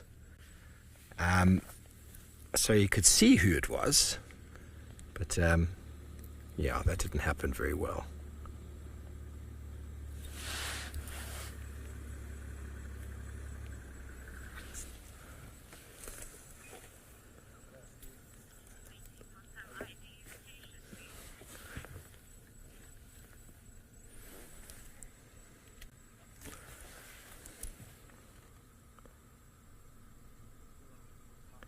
She's got 3 on the left. Nsumi, it's not Nsumi. No. That's not Nsumi. La Luca. So it's La Luca. Tortoise Pan is apparently the father. We should probably prepare to move fairly quickly. Wild Earth presents Safari Spotlight, your front row seat to the wonders of the wild. Join our expert naturalists each week as they guide you on an unforgettable journey through the heart of nature. Looks like this female came out here. What a privilege to be here. Subscribe to the Wild Earth YouTube channel and never miss a moment of the adventure. Wild Earth, connecting with nature. Get ready for an adventure of a lifetime. Wild Earth Travel is proud to launch a brand new grand tour. Backed by popular demand, join us for an unforgettable experience where you'll meet Wild Earth presenters from past and present, participate in an exclusive rhino conservation project, and even take a masterclass in wildlife filming. And of course, you'll get up close and personal with your favorite animal characters. Book your spot now and dive into the wild with Wild Earth Travel.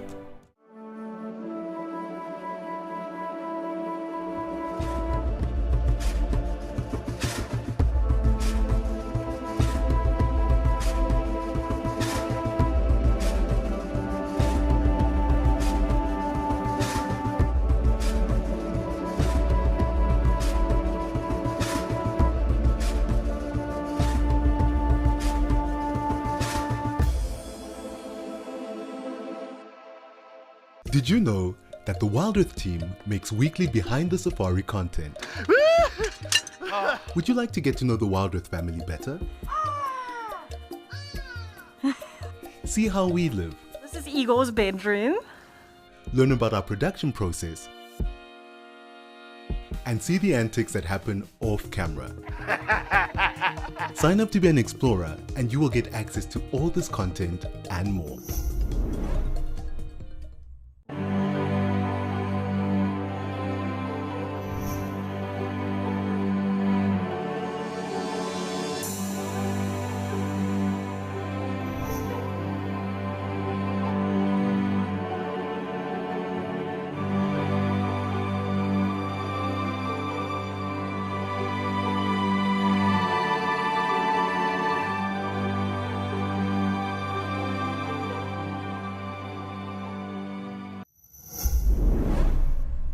Now, there is a leopard.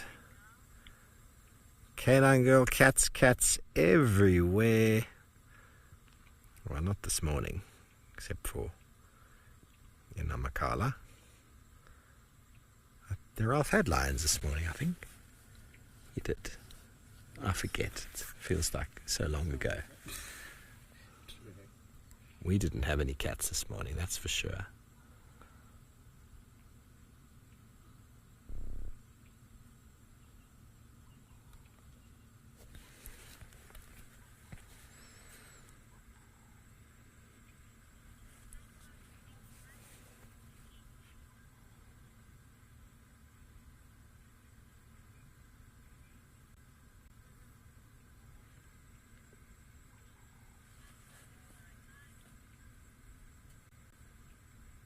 Well, take your screenshots, everyone.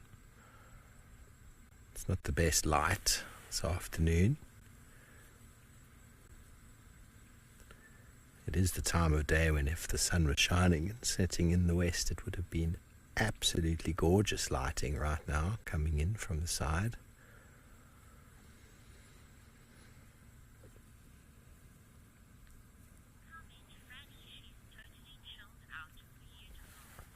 She is Franny. She's very relaxed. Very, very relaxed cat. And we find that with all the leopards that are born in the area, that are born to relaxed females,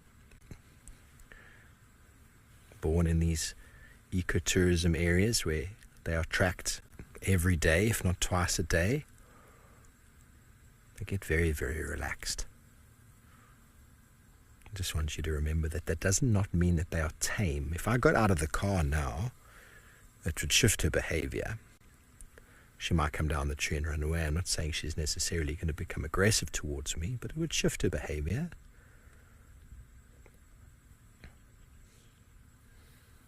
But there's no negative reinforcement. If every time you tracked her, you did something to her that was painful or that detracted from her some way, she would learn to associate the tracking with something negative.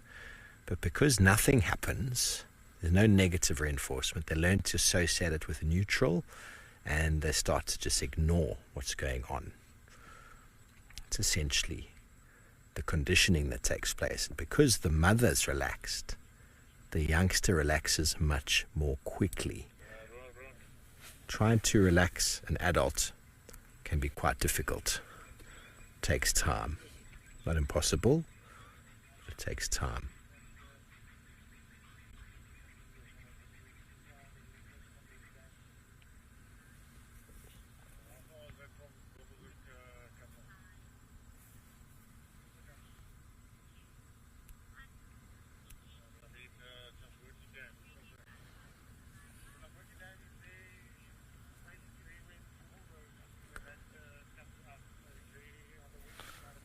Just need to communicate on the radio in a moment.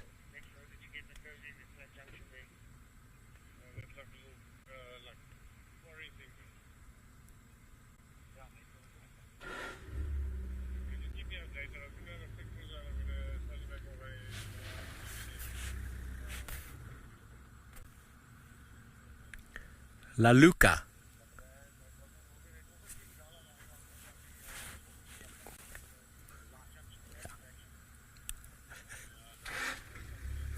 It's her birthday month.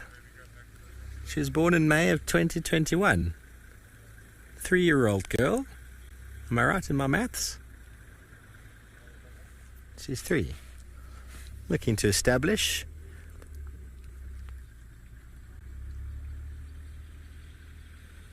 Just communicating to one of the vehicles that was behind us, watching from the boundary, who it was. Good friend Vernon from the north.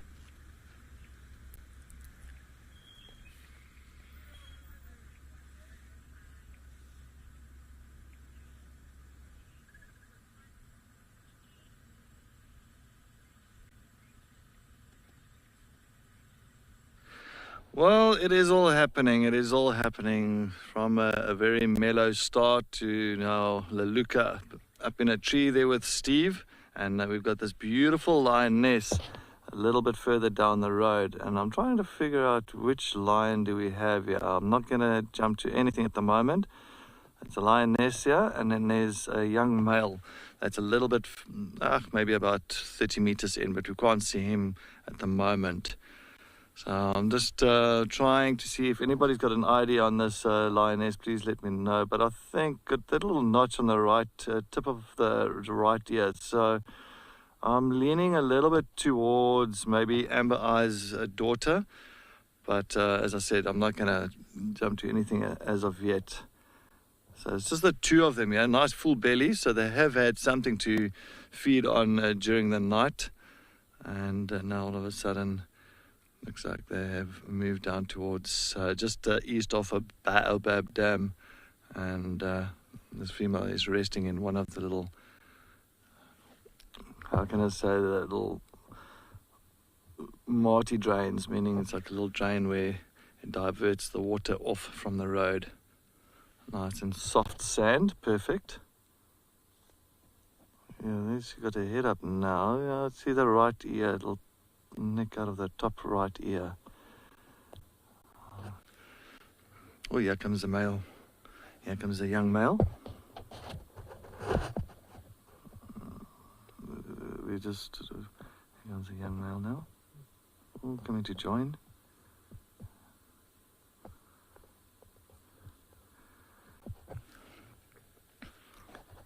I just want to look. Yeah, it's an Nkuhuma male. This is the same male that we had all the way onto Chitwa yesterday. I just want to check. Yeah. Oh, a bit of bonding happening here.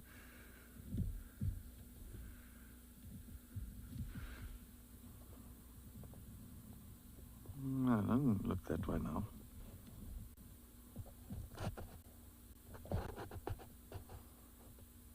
I've just got my binocs out. I just want to quickly look at one or two things here I can recognize on him.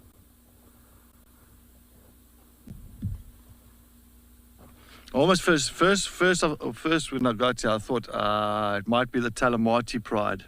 You know, it might be the female with a young sub-adult male, and then I don't know where the sub-adult female is, because it's a pride of 3, the Talamati pride. It's Tialele, the older female, and then 2 sub-adults. But to me, this looks like Nkuhumas from where I'm sitting now. I might be wrong.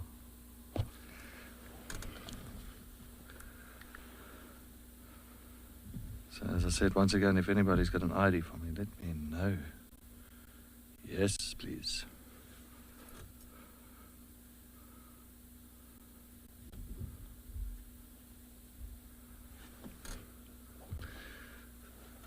But if it's from the Nkuhuma pride, it's amazing that's how can I say, how broken the pride is at the moment. So it could also be a big reason for that is the Kambula males, those 2 or the 4 male lions that's come in recently. And, you know, sometimes when that does happen, and you'll find sometimes the prides will just scatter in all directions, and then they'll start calling one another again to regroup. And so that could be the possibility on why these 2 are here. That's if they're from the Nkuhuma pride. As I said, I'll still try and look at the IDing here quickly. Thanks, Doodlebug. Yeah, nice. Well, I didn't find them. You know, I was just called into the side because Steve was here with somebody else, and then his signal was not great, so I just took over from him, and it all worked out. And then he's got Leluka now, so. And we actually went past him when she was up in the tree there. So, yeah, on one road, you got the cats. And you'll find these lions will just rest a little bit. The belly is big for the female. She has eaten something. And the male as well, not as much as the female. I'm sure later on they will start moving once it gets a little bit darker. But there's a lot of lion activity, a lot of movements with males coming through back and forth. So that's why it's so tough now at the moment that the Nkuhumas are so kind of like broken up that you pick up 1 year or 2 year or 3 year and another 2 this side and another 3 that side. I just can't wait to get the pride all back together again. And there's 9 members in the Nkuhuma pride.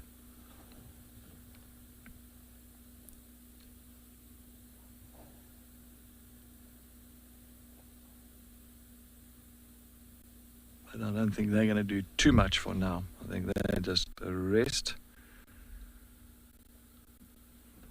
Hopefully later on I'll get more activity.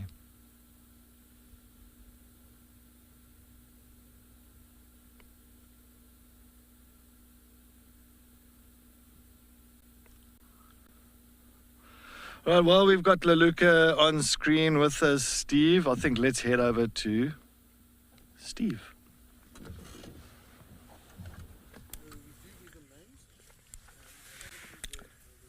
Welcome back, everybody. The blue-eyed Laluka, indeed. We're just here with Ruan from Nkoro, who thought he saw Watika the other day, and I know Cedric followed up on the photos and all of that, and he was the one who came back with probably assistance from some of you out there to confirm that it was this young female rather than Watika. Oh, wasn't she beautiful? There we go. People come from all over the world, everybody, for this exact shot. When you drive into Hoedspruit, the big real estate agent sign as you drive in has got a very similar picture to that right there. And Sabi Sand Wildlife Reserve, this is what people come here for, is for the quintessential leopard pose in the marula tree.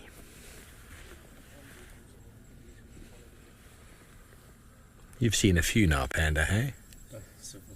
But he's got the biggest smile on his face, everybody, even though it doesn't get old, this sort of thing.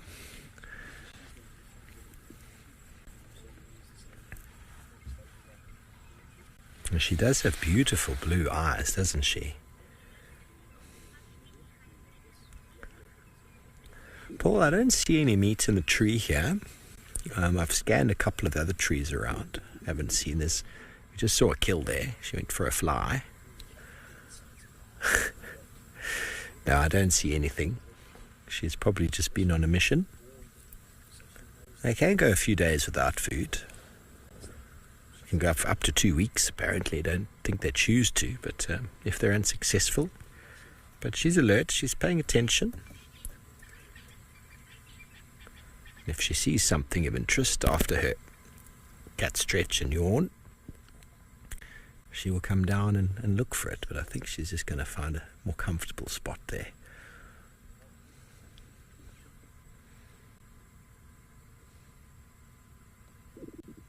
She's nodding off. You are getting very sleepy.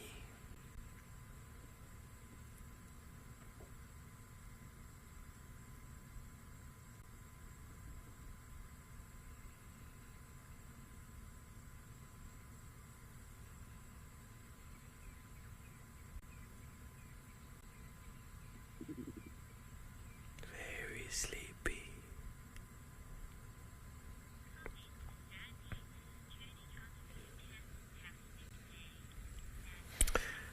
Sandy, that's it. No, low expect. Look at those eyes. Low expectations leads to high reward.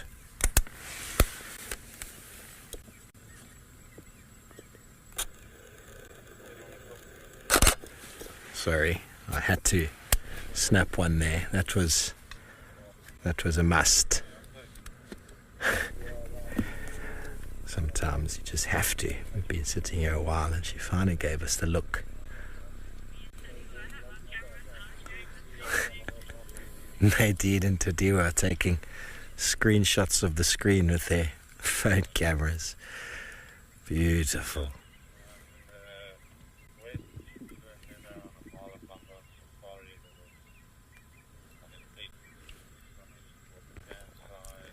So, Panda, just show us her tail there. This is what we look for often, everybody, is the little loop hanging down, the little J hanging down. And you don't see it doing a J shape now, but a moment ago it did. So sometimes you don't see the body, but you just see this little thing hanging down. And if you're not sure, pick up your binoculars, have a look. And if you spot a tail like that, well, generally a tail like that is attached to the back of a leopard. It's in my experience turned out to be the case. I always get very excited when I do find a tail like that.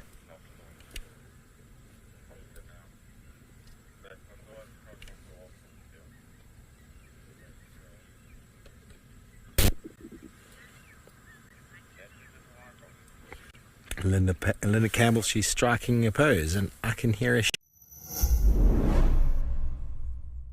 We have an exciting announcement. Wild Earth is launching a YouTube membership program. For a nominal monthly fee, members get an ad-free channel, prioritized questions, early access to videos, and many more perks. You'll get fun features like badges and emojis that'll make you stand out in the chat. YouTube memberships will help us to continue with our mission of connecting people with nature while giving you access to lots of our amazing content. Explore the untamed valleys and thickets with Ralph Kirsten. Beautiful. Oh God. Or venture into the wild with Eric Barnard. I will take you to my favorite places, show you my favorite animals, share the best stories, and you'll definitely be able to watch the stars. There are only 6 places available on each safari. For more information and to secure your seat, contact Wild Earth Travel.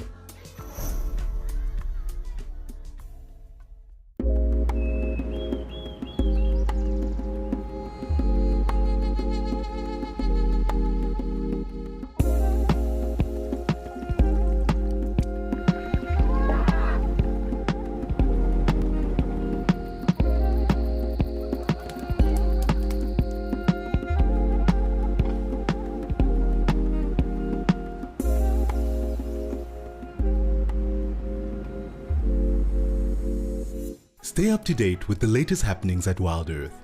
Discover what goes on behind the scenes and get a weekly recap of the best moments on the channel.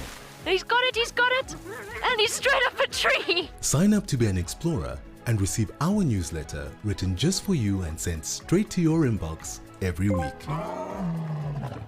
Wild Earth Explorers, a club for people who are passionate about nature. Thank you for joining us and have a fantastic morning.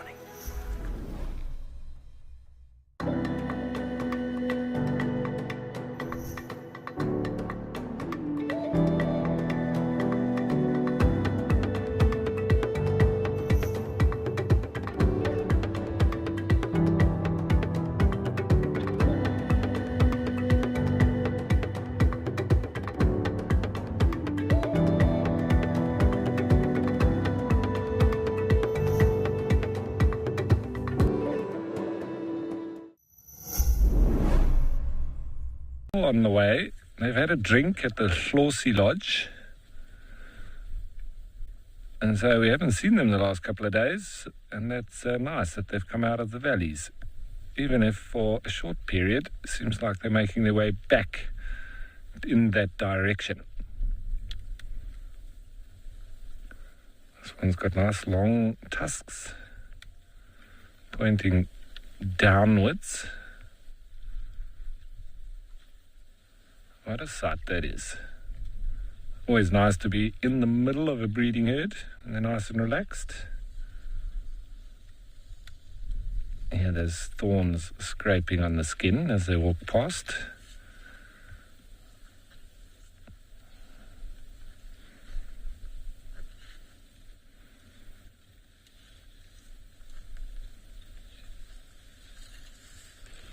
And they'll walk right behind us. He's having a look at us. Hello, girl.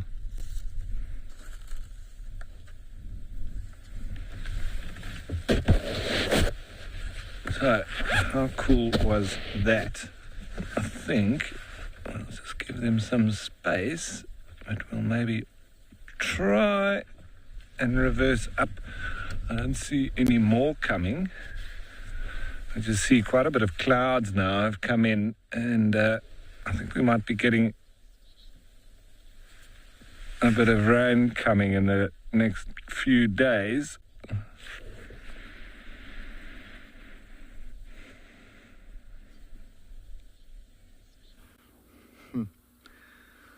I'm still here with the two lions, the young male on the left and the female on the right-hand side. And they are just having a good old snooze. Just the two of them here. So, yeah. And Kimberly, you say it's a Talamati pride. I also think I'm leaning to the Talamati pride now because I was trying to look at some of the things, but I just don't see the scar on that female's mouth. She actually had scars on the side of her mouth, but I haven't really had a proper look. But the young Kuhuma didn't have those scars on his nose yesterday, did he, Paul? Can't remember really, eh? I remember he was lying on the rock. Ish. I'll just double check. I actually want to just double check on something here. I do apologize, everybody. I just want to do a proper ID on these lions before anything, before I say anything, and before I say it's the Talamatis or the Kuhumas. But I'm still leaning towards the Talamati pride. As I say, the Talamati is that older female that's at the back, Tielele.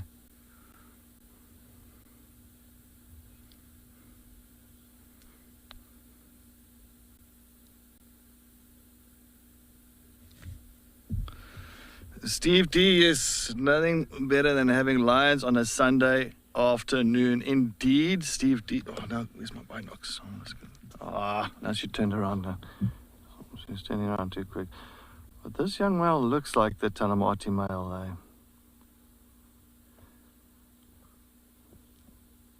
eh? Yeah. Yeah. Donkey, giraffe cool, yeah, and Kimberly as well, everyone. Also looking at them now, this is not the Nkuma male, so this is the Talamati pride, which is fantastic, but the only problem here is that the Talamati pride consists of three. It's Tielele, the old female, and then of course the young male, and his sister, the young female. Where's the young female? Not good. I'm hoping that she's okay. I'm hoping she might be around here. She might be at the back end. I'm not too sure. But it's just the two of them here for now. She might make an appearance for us. Let's cross fingers and hold thumbs that she is okay. That's... Oh, they're hearing something. Oh! They're hearing something here. They both got up very, very suddenly. What are they looking at? Something has grabbed their attention. Yeah, that is definitely Talamati. See, look at the scar in the left mouth. See, she's got a little bit of that scar in the mouth. Yeah, that's Talamati. Oh, that is fantastic. Nice to see them again. All right. I'm doing a toilet break. And then... So maybe they're picking up, maybe it might be the female, the other one that's here, but it's just the two of them. No, I'm hoping that the young female is all right.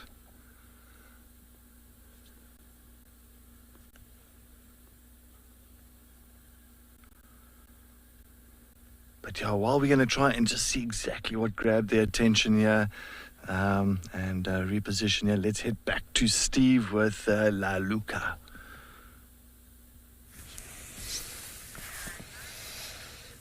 Thanks, Sidders.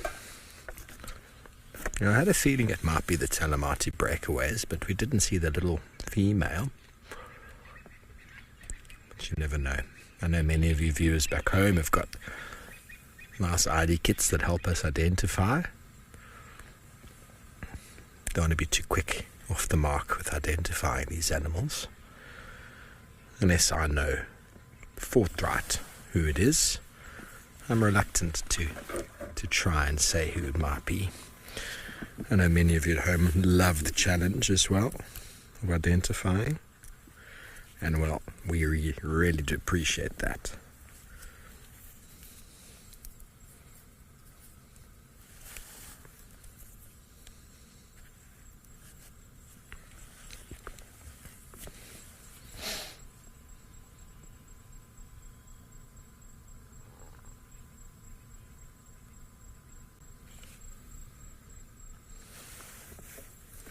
Not much has happened since you were last with us.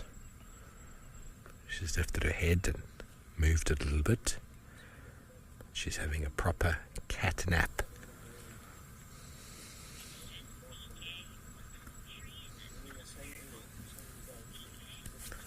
BK. I wonder if you are BK that we know. Have you just happened to be another BK? Only ever met one BK in my life. And he normally sits where Panda's sitting right now. BK, this is a marula tree. BK, this is a marula tree. And yeah, it is pretty old. It's a magnificent specimen.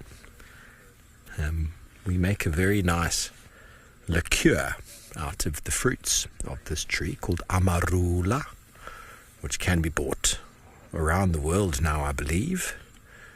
It's very similar to Bailey's or Cape Velvet, sort of like a milky, creamy liqueur.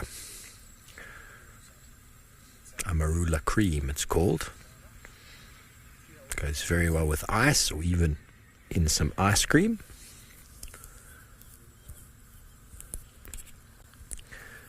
But our leopards love to use these. These are one of the preferred trees here. We find them scattered throughout the landscape here, and they've got really comfortable boughs for the leopards to sleep on. They're often perfect for hoisting up their kills, and there are enough of them around. So statistically, their leopards tend to choose trees like this.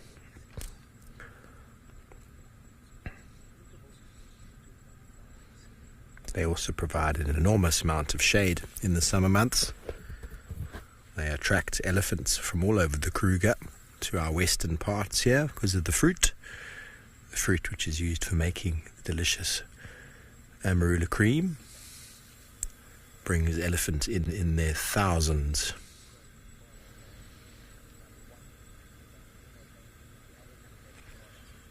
Traditionally, probably one of the most important and valuable cultural trees here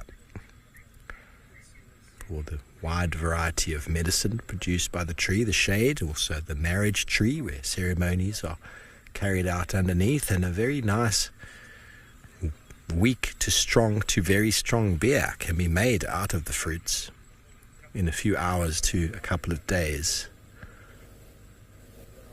which is harvested and collected and brewed by many of the locals and then celebrated in style underneath. The beer almost looks like lychee juice, although it does not taste like lychee juice. Fruits come from the mango family.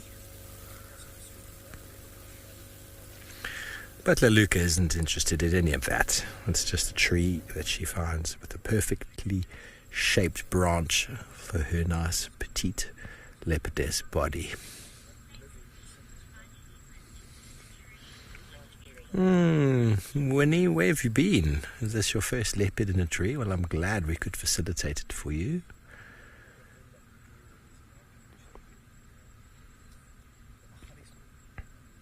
It's one of those things that when someone tells you there's a leopard in a tree, you get very excited because normally it means it's going to stay there for a little while.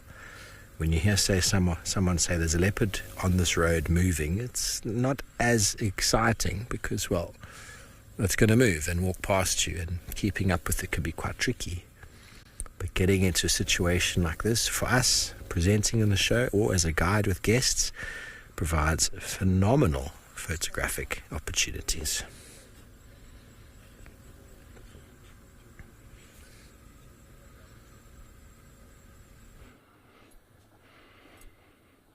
Thanks, Steve. Nice sitting with Leluka for a bit of time there.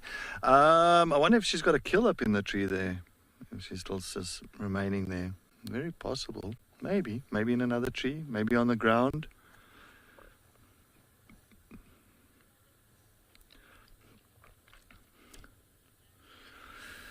But we are still here with the two lions from the Talamati Pride. And Giraffe Girl, you said they had tracks for all three of them coming south from the Manileti yesterday.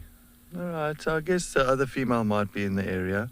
Maybe she just got split up during the night last night and she's fallen behind somewhere. So, they can pick up on each other very quickly. A little bit of contact calling. And all of a sudden he'll find all three of them together again.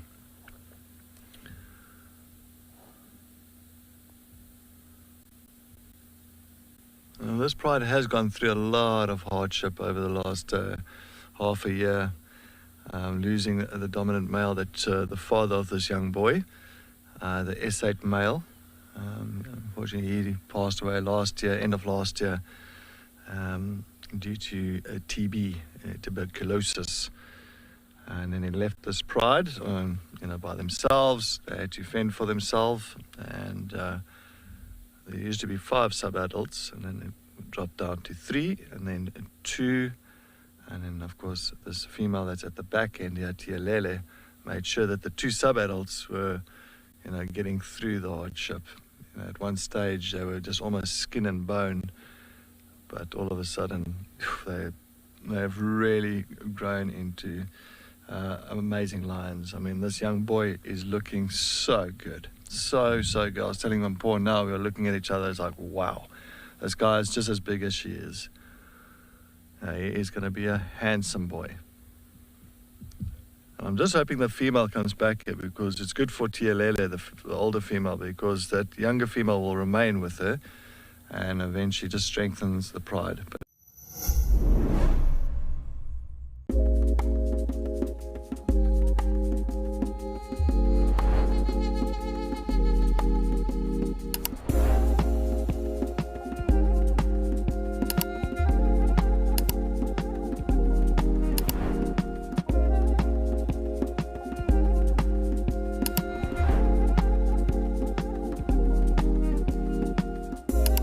This is On Safari. Are you ready for the adventure of a lifetime? Discover the magic of Africa with Wild Earth Travel. From a big cat safari to a jungle trek with gorillas, picture yourself floating down the Zambezi River or witnessing the breathtaking wildebeest migration. At Wild Earth Travel, we turn your bucket list into reality. Don't just dream it, live it. Plan your incredible life-changing journey with Wild Earth Travel today.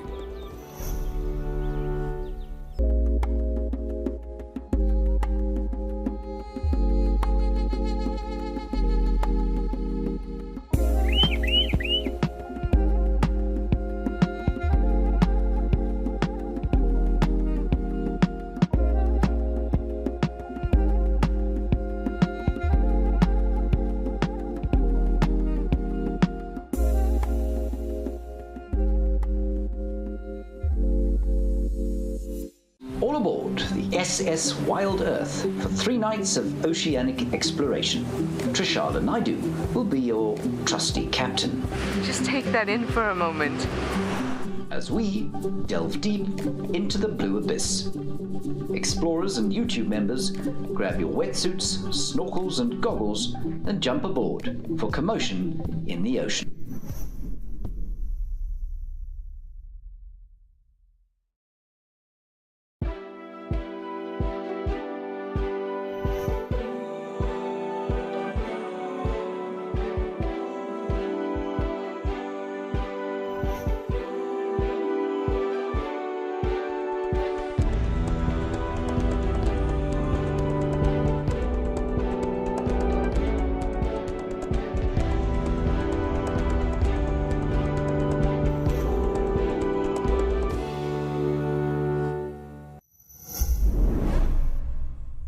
There and almost done the old switcheroo. But sun's gone down, and now we're heading into that crepuscular time where it's a bit of the dusk period. And slowly but surely we'll start to hear the nighttime animals coming awake. There's also lots of movement of clouds about, and almost seemingly maybe going to rain. And we see the moon that's gone into the waxing first quarter. It's getting a little bit more light. It's been, what was it, about 3 nights ago was new moon. And so slowly but surely heading into that period where the moon's going to get brighter and brighter every evening. But it's also going to get colder and colder as we head into winter. So that's it. Another day done in the African bush down here in the Eastern Cape.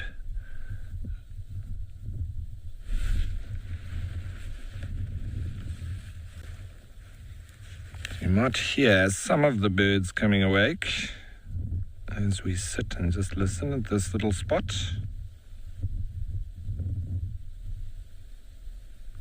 Still some of the last birds calling. Of course, the Cape turtle dove, ring-necked dove, always one of the usual birds to call. And just as a reminder about the time change as well, from the 15th of May, with the sunrise safari normally starting at 6 o'clock in the morning and finishing at 9. It will be starting at 6:30 a.m. and finishing at 9:30 a.m. And then straight after that, the sights and sounds will be from 9:30 to 11:30. And that'll be from the 15th of May.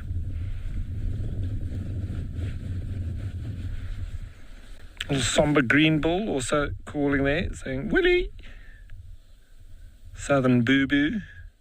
If I have to say the most common bird calls that you'll hear down here, I would say the southern boo-boo, the somber green bull, and of course, as always, the ring-necked dove.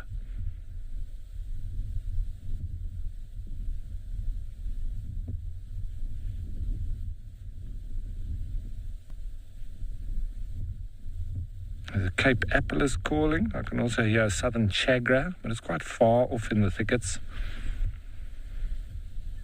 See the colours slowly changing. Not any other sounds really, except for the birds and the wind passing through the thickets.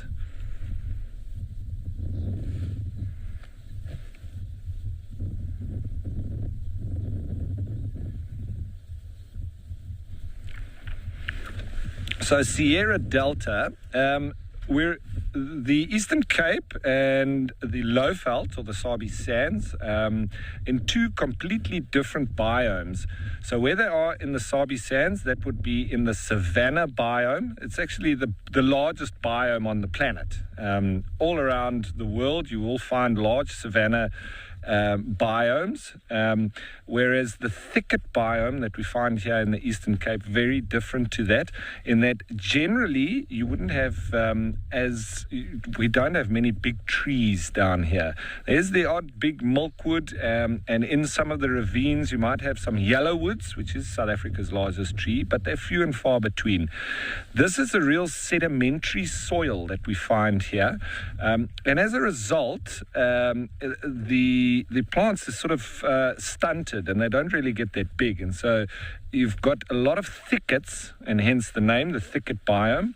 But what is a biome? It's a sort of specific vegetation type that is characterized by and created by the certain geology or geomorphology together with the interlinking weather patterns that you get in a specific area. So here in the Eastern Cape, we have all year rainfall.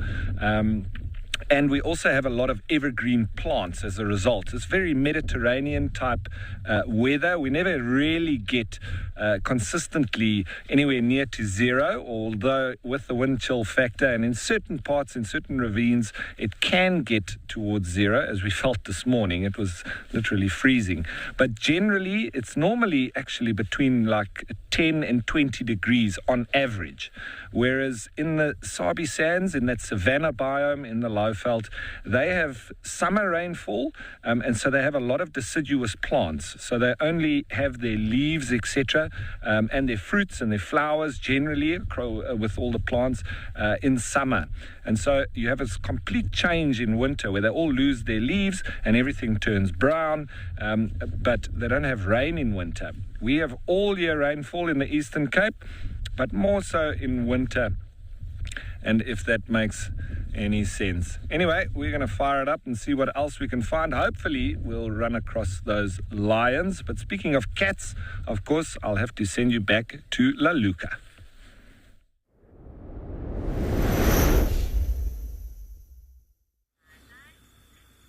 Well, not much has changed, everyone. She's properly sleeping now. There we go. She heard something.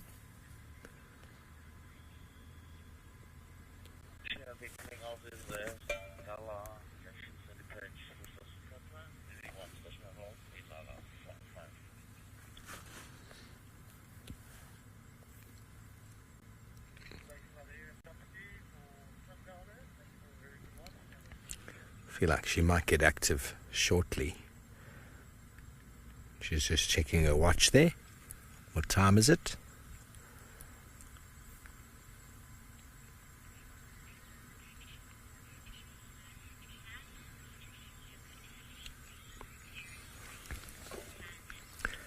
Can and Quincy's been here before. It's very hard to really say what territory Tlalamba's holding right now. We're right up on the Buffelshoek boundary. We're close to an area that Kara moves through, and definitely Tlalamba's been here. I mean, we're not far from Gallagher shortcut. We're basically between Mvubu Road and Gallagher shortcut on the Buffelshoek boundary, and both of those are accesses that Tlalamba has been moving on and through, and Nsumi has been hanging around. Last few times I had Nsumi was close to where we are now. So there we go, comes the yawn. Sort of just getting in position. So, being a young female, she will definitely find herself in the territory of other cats. That's part and parcel of what happens. And ideally she'd like to move into the area close to her mom's territory and find something that's suitable, an area that she's familiar with. I've actually got I realize I've got a nice map here which will probably help me to see where she has been seen over the last... Oh, those aren't... Everything here but female leopard. That's helpful. Maybe there's one more page. Yes, there's one more page.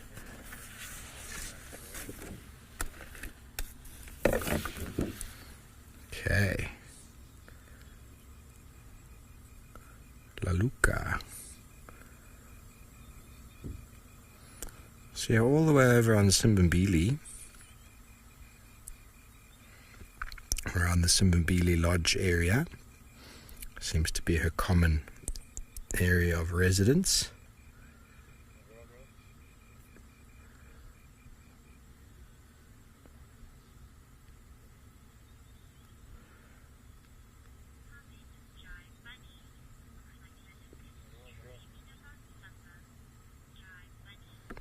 Jive Bunny, it looks like she's dreaming about supper. Yes, she is. Looking off into the distance, hoping some supper will come along.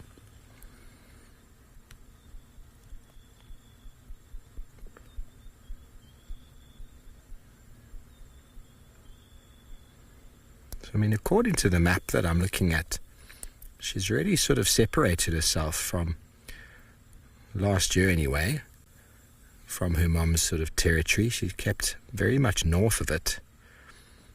According to the points here on the Panthera map that I'm looking at.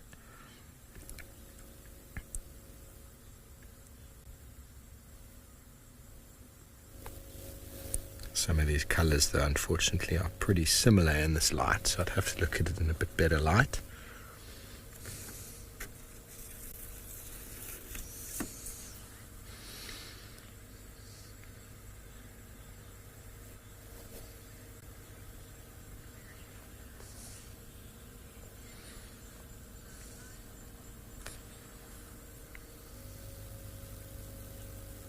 Okay, so we are going to be joined shortly by another vehicle, and they are going to use a spotlight, everyone.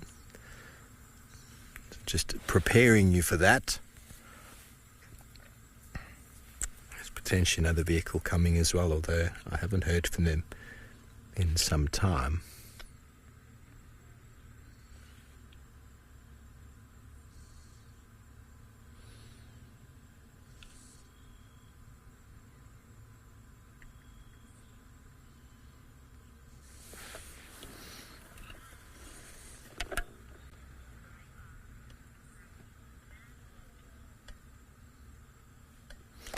Grumpy old man, she's a beauty.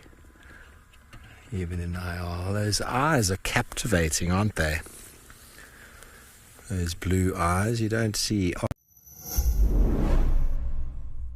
Africam brings the wild to you. Watch the big 5 at our waterhole cameras. Indulge your passion for birding with the black eagles on the Black Eagle camera, flamingos at Camphor's Dam, and penguins at Stony Point. Listen to the soothing sounds of Lisbon Falls, or witness animals up close at Cat Pan. Imagine you're at the hide at Old Donyo Lodge, gazing at elephants with the majestic Mount Kilimanjaro as your backdrop. Join us at Africam for an extraordinary wildlife adventure. Get ready for an adventure of a lifetime. Wild Earth Travel is proud to launch a brand new grand tour. Backed by popular demand, join us for an unforgettable experience where you'll meet Wild Earth presenters from past and present, participate in an exclusive rhino conservation project, and even take a masterclass in wildlife filming. And of course, you'll get up close and personal with your favorite animal characters. Book your spot now and dive into the wild with Wild Earth Travel.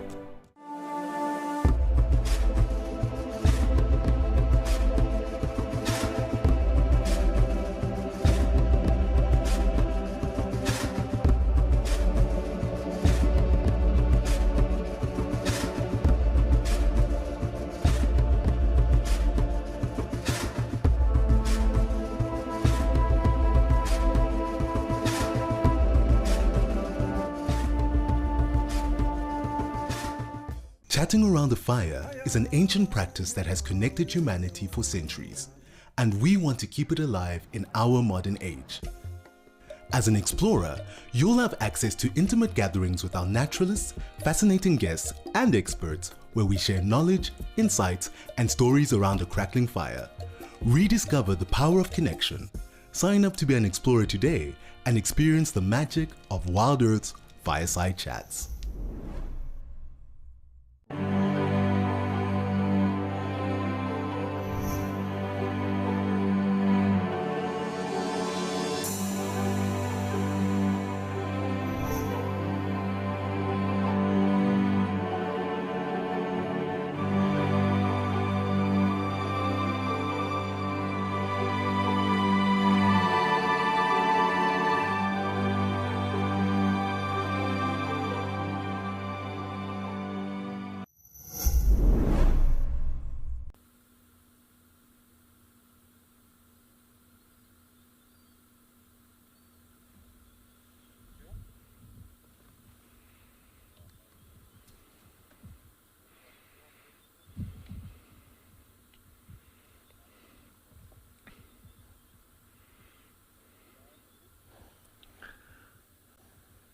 At least Tialele's eyes are like kind of half open. You can see she's listening. She's resting, but she's also kind of awake as well. Just listening out and thinking on what's her next move. Where is she going to move on tonight? Is she going to try and find the other youngster? Very possible. Maybe do some contact calling.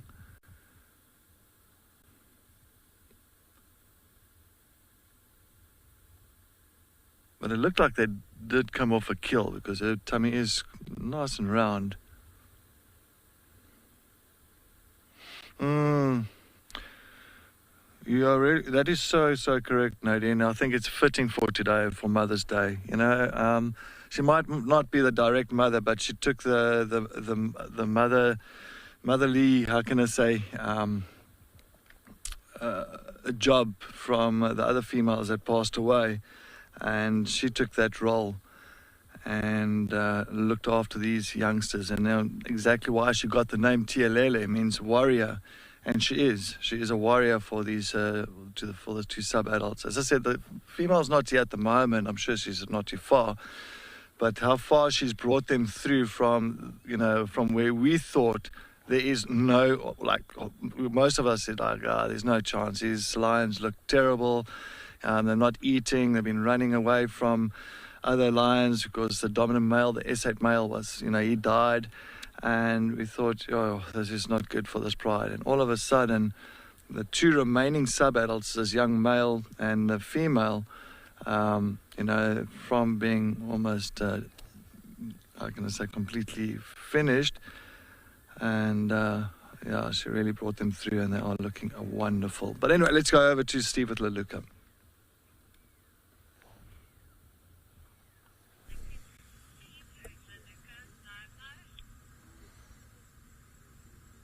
She's still there, everyone. She's just turned around. I'm going to join in the vehicle, in the sighting by another vehicle. They're also quite amazed at how far away she is from her natal area. She's on a bit of a patrol, a bit of a jaunt. I mean, Shidulu essentially came quite far from her natal area. She still does go quite far towards the west, but she came from all the way down in Ottawa. So it's not impossible for a female to establish a territory further away from where she was originally, but not normally as far away as what males do. I remember a few years ago finding Moya here in the middle of Djuma. She's 3 territories to the west. She decided to arrive and walk me through Djuma. It was quite a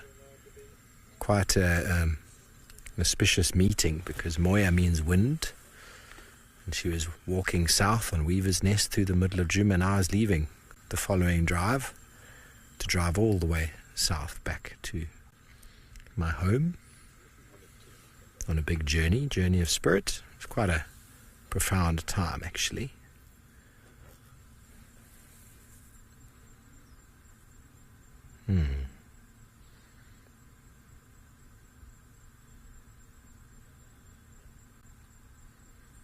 Okay, well, she hasn't really made it very nice for us to view, has she, Panda?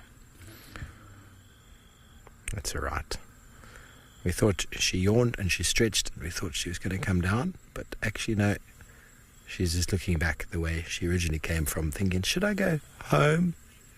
Or should I just hang out here for a little while? Well, we'll see who gets active sooner. Leluka here, female leopard from the west, or Talamati breakaway pride.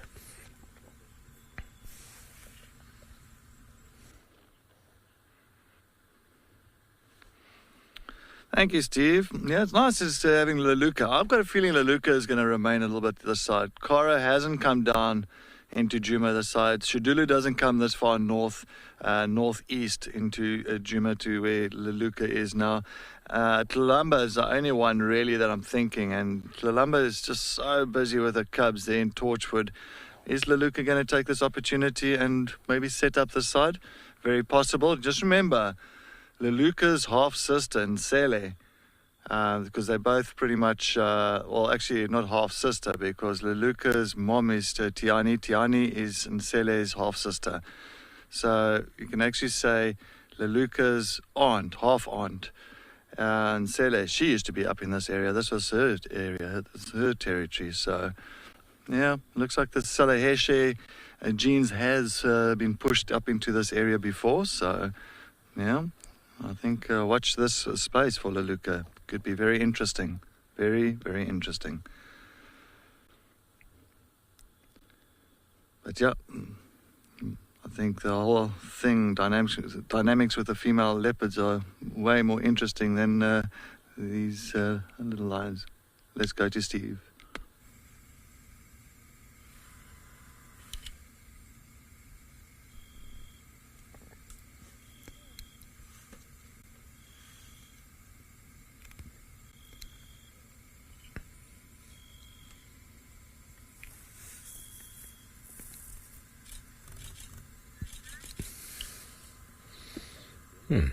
Well, you're with us, everybody. I didn't hear those comms coming through clearly.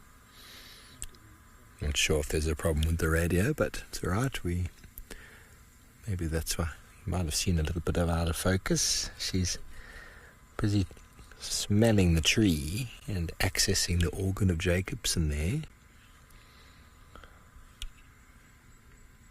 Someone else has been up here.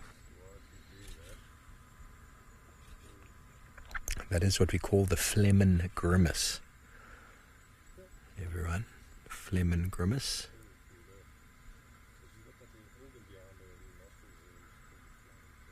helps them to figure out all sorts of pheromonal chemical signatures and is generally related to reproduction in big cats.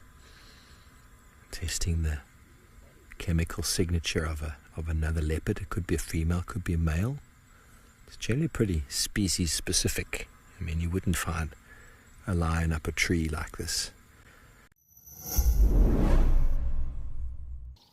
Join the Wild Earth YouTube superfan community and unlock a world of additional perks. Get exclusive early access or discounts to Wild Earth travel deals. Wear the best bush attire with merchandising discounts. Enjoy an interactive live monthly private safari. Don't miss out on the ultimate fan experience. Join the YouTube superfan community today. Explore the untamed valleys and thickets with Ralph Kirsten. Beautiful. Or venture into the wild with Eric Barnard.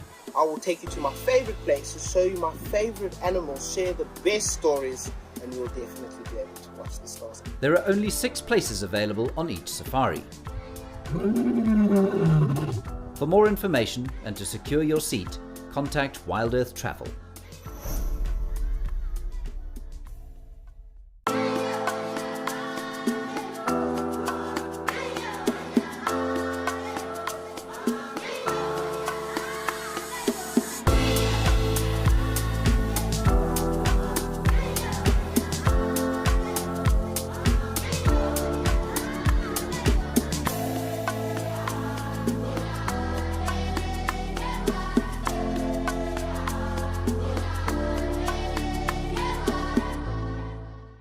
Are you looking to take your bond with the wild to the next level?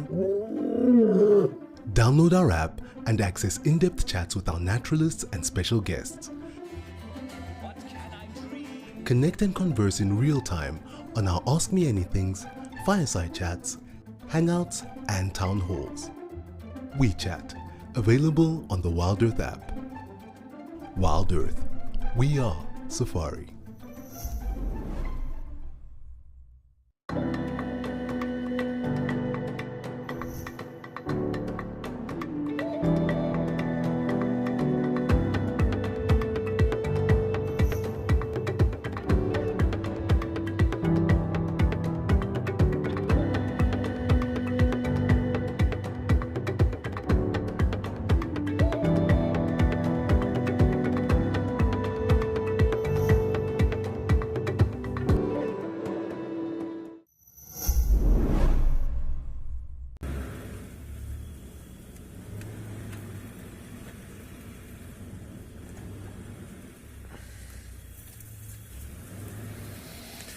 What a splendid afternoon it's turned out to be. The elephant energy has been real. And now the leopard energy moving up ahead.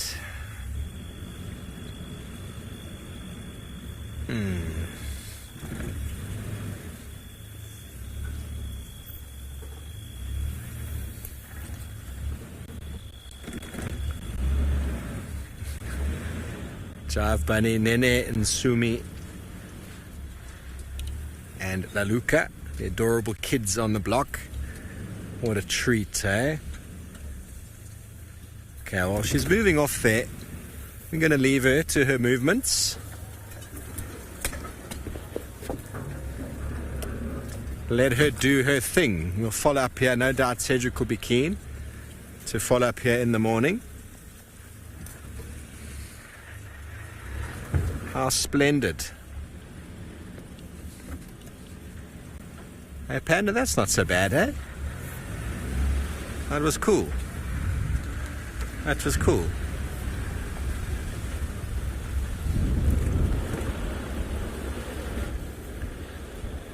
Lakers fan, wow, wow, wow, you say? Wow, wow, wow, indeed. What a special afternoon it turned out to be.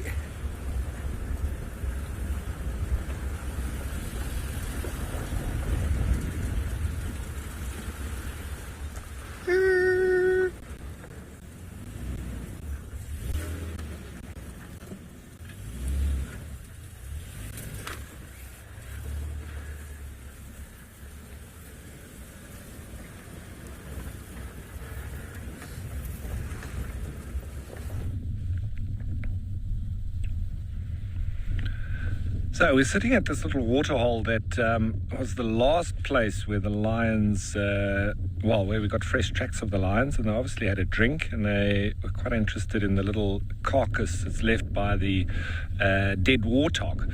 Now, while we've been sitting here at this dusk period, I'm seeing a lot of little bats flying about, and they're all of the Microchiroptera, or the insectivorous bats, so not fruit bats. We also get fruit bats down here in the Eastern Cape, and they sound like techno parties going on at night with their squeaks. But these guys, in fact, if I'm not mistaken, are pretty much the horseshoe bats, and they get their common name from the large nose leaves that they have on their face, which are shaped like horseshoes. And this aids in their echolocation, which is extremely highly developed. And they use constant frequency calls at a high duty cycle to detect prey in areas of high environmental clutters, such as around all of these trees, etc. So very important also for the containment of mosquitoes, etc. But it's always wonderful to watch the bats, and when there's lots around, it means that there's lots of insects as well. All right, that was lovely. So we've left the Talamati Pride, Tialele, with the young boy, and hoping that the young female finds them tonight. And yeah, I'll have to wait and see. And as well, Steve with Luluka, beautiful sighting with that stunning female. And I'm hoping that we're going to get to see Luluka more often this side. Maybe she'll take the side, because as I said once again, Kara is the biggest issue here in the northwestern corner, but we haven't seen Kara for such a long time, so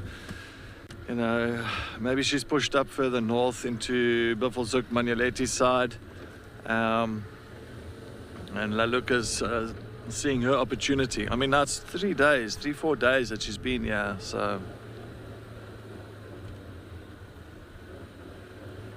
Wildlife Lady, yes, it was a wonderful drive, and once again, very much a happy Mother's Day from the Wild Earth team, and hoping that all the mothers are having a wonderful day, and some of the mothers there in the, how can I say, the US of A and all those South America, those places, pretty much the day has just started. Happy Mother's Day to you and to everybody and to all the moms. Yay. It has been a fantastic afternoon, great sightings, and yeah. And don't forget, remember tomorrow is none live safaris, so we will not be live tomorrow morning and tomorrow afternoon.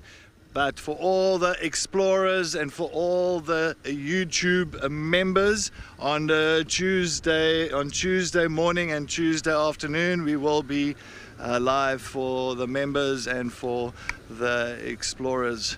And yes, but other than that, tomorrow we are going to just go out there for our non-live safaris. We are going to go see what we can find. Hopefully we can get some great footage of some of the characters around here, maybe follow up on Laluka, follow up on the Talamati Pride, and see what we can find. Yes. Sorry, Nadine, my earpiece fell out there when you were saying something about something, giving me a comment there.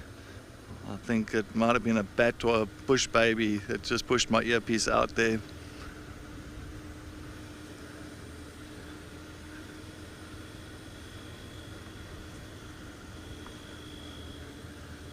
Sky Doogie, we are witnessing a little bit of a generational kind of, how can I say, change in the leopards aside.